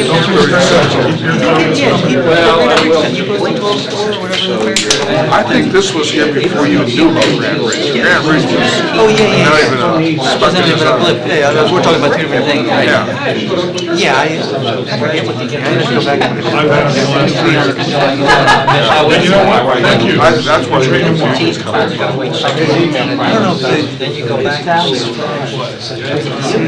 and wait another meeting. So that's like part of it. So I'm working for my third year, and these Somewhat about the flag and education, everybody remember. Oh, yeah. Ton of money. But, one shot.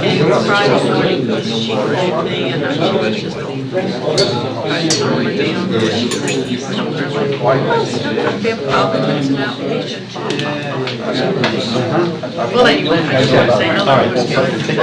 I hope it works out right. Yeah, but the issue. Oh, yes.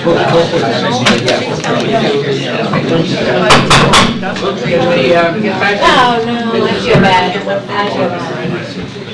Okay?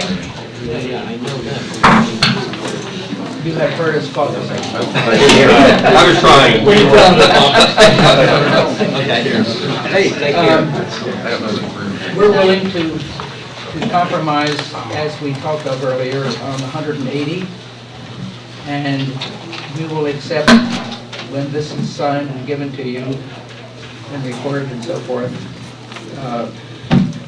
the fees attached to the first phase, and I think that makes it 110, but that's obviously, when you say compromise, that part wouldn't be a compromise because that's what would be due now. Okay. Insofar as the sewer fees are concerned, Would you want to finish the other part of it? That's 110 now, and then phase 2 would be due when? phase 2 will be due at the issuance of the first building permit for phase 2. I believe that would be house number 23. 23. Okay. Okay, thank you. Now, insofar as the sewer fees, we've always had them all paid up front. We're willing to compromise on that also, and we would ask for the sewer fees for the first 22, phase 1, on the same basis as what we spoke of before, and with the issuance of the building permit number 23, the rest of the sewer fees would be due and payable. So we've opened it up, in effect. We've given you a double step at it as opposed to having it all at one time. You want to think about it and go off in the room and... It's all open, we just chat. First of all, thank you.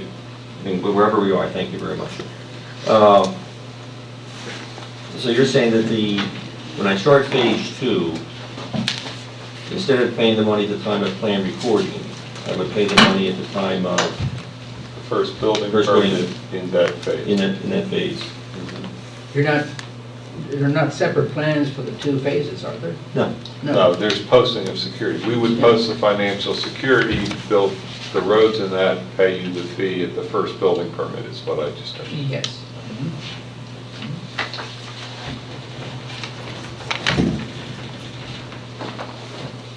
Okay? With a preface, much appreciated, but let me just ask you a question. The same concept, but it's in the beginning where the hump is. My hump is now. By a year from now, the hump's it's over. How would you feel about doing, if I have this correctly, doing the same thing with, I'll come in tomorrow and I'll pay give you the cash for the inspection fees, which are $57,000 or some change.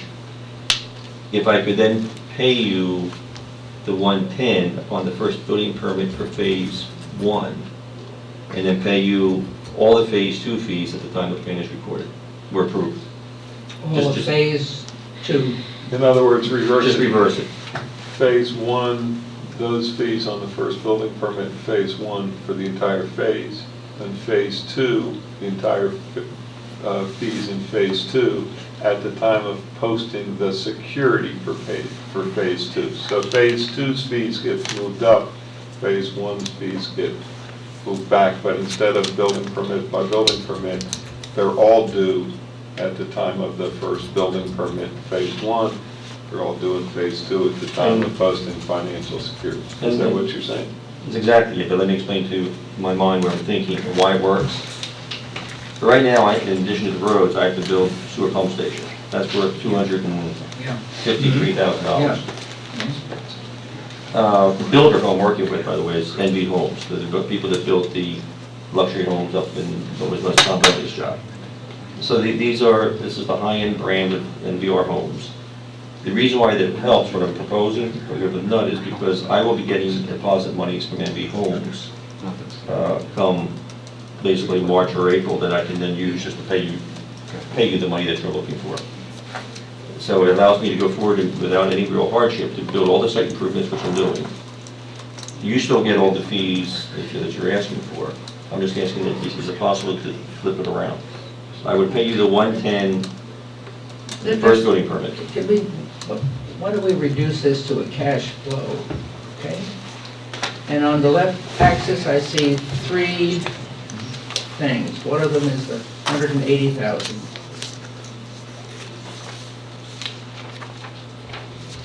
And the rest is the sewer fees.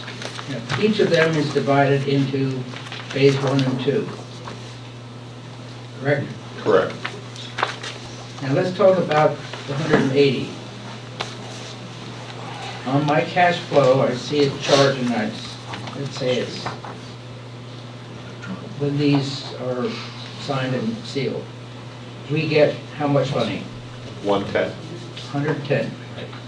Phase 2 comes along, and with the triggering of the first building permit on house number 23, we get the rest. Right. Insofar as the sewer fees are concerned, You get 22 times, under what you suggested, 22 times 7316, whatever that number would be. About 161,000. And then the balance. when, don't go. I'm sorry. Well, under your proposal, it was tomorrow. And then with the first building permit of Phase 2 of the 23rd building permit, you get the rest. The difference in John's was that, and in between that time, probably 3 or 4 months before. Yeah, I was going to say, the key question is when you're asking when. My schedule is if we do this this evening, which I certainly hope we do, I'll be starting earthwork and moving out there Wednesday or Thursday this week. And we've already had the pre-construction meeting with Conservation I'm not District. sure you're wandering off of my question. No, but in April is when I'm anticipating the first building permit. Could be towards the latter part of April, but that will be the first building permit as far as the timing. Our agreement then will be that we will receive The 110 and the 161 with that first building permit, and then it probably isn't a whole lot of time there after where he starts Phase 2, but it's when he starts the Phase 2 improvements. He's moving up Phase 2's payment from the 23rd building permit to the time of posting security so that he can start the road work in Phase 2. So it's a trade-off. One's moving up, the other's moving back. Are you comfortable with where we are now? I think I am. With our offer, Yes.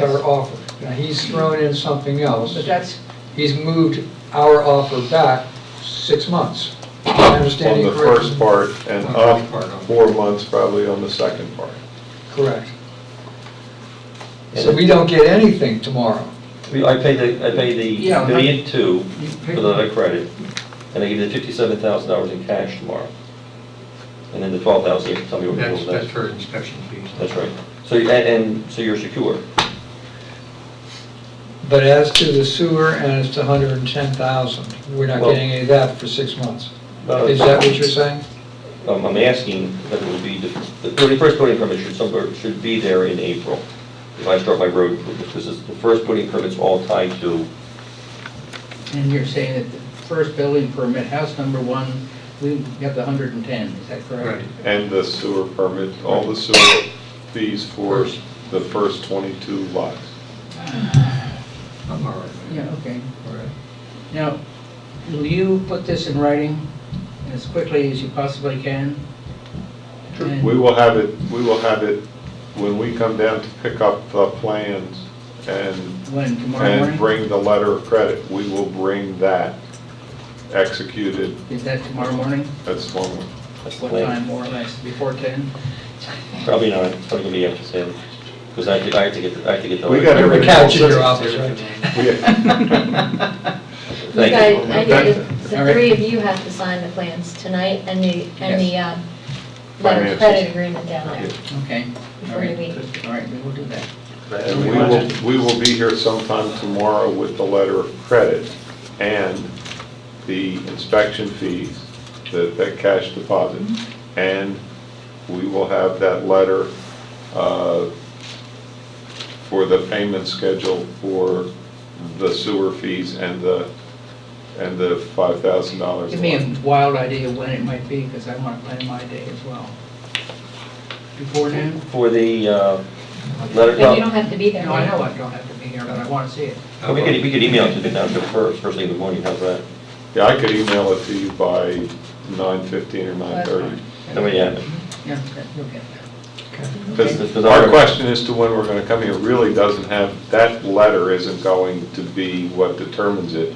It's how quickly the actual physical letter of credit gets in our hands from where it's coming from. We don't know whether it's coming from someplace around Baltimore or someplace in 717 area code, but it's got to physically get here so that you have it, so that we can get plans released. And on that note, they're gonna send a PDF, Lisa, with a tracking number with the original to follow. Do you need the original before you release the hands, or you can rely upon the? As long as I have a copy of it with the track number, that's fine. You're fine. And that should be coming in by about 10:30 tomorrow. So I'll probably try to come down here before noon to pick up the plans. What time's our Cypress Street meeting? We have to be at our engineer's office at 1, so We'll have everything done before noon. I'll be long gone by then. One other, let me ask you.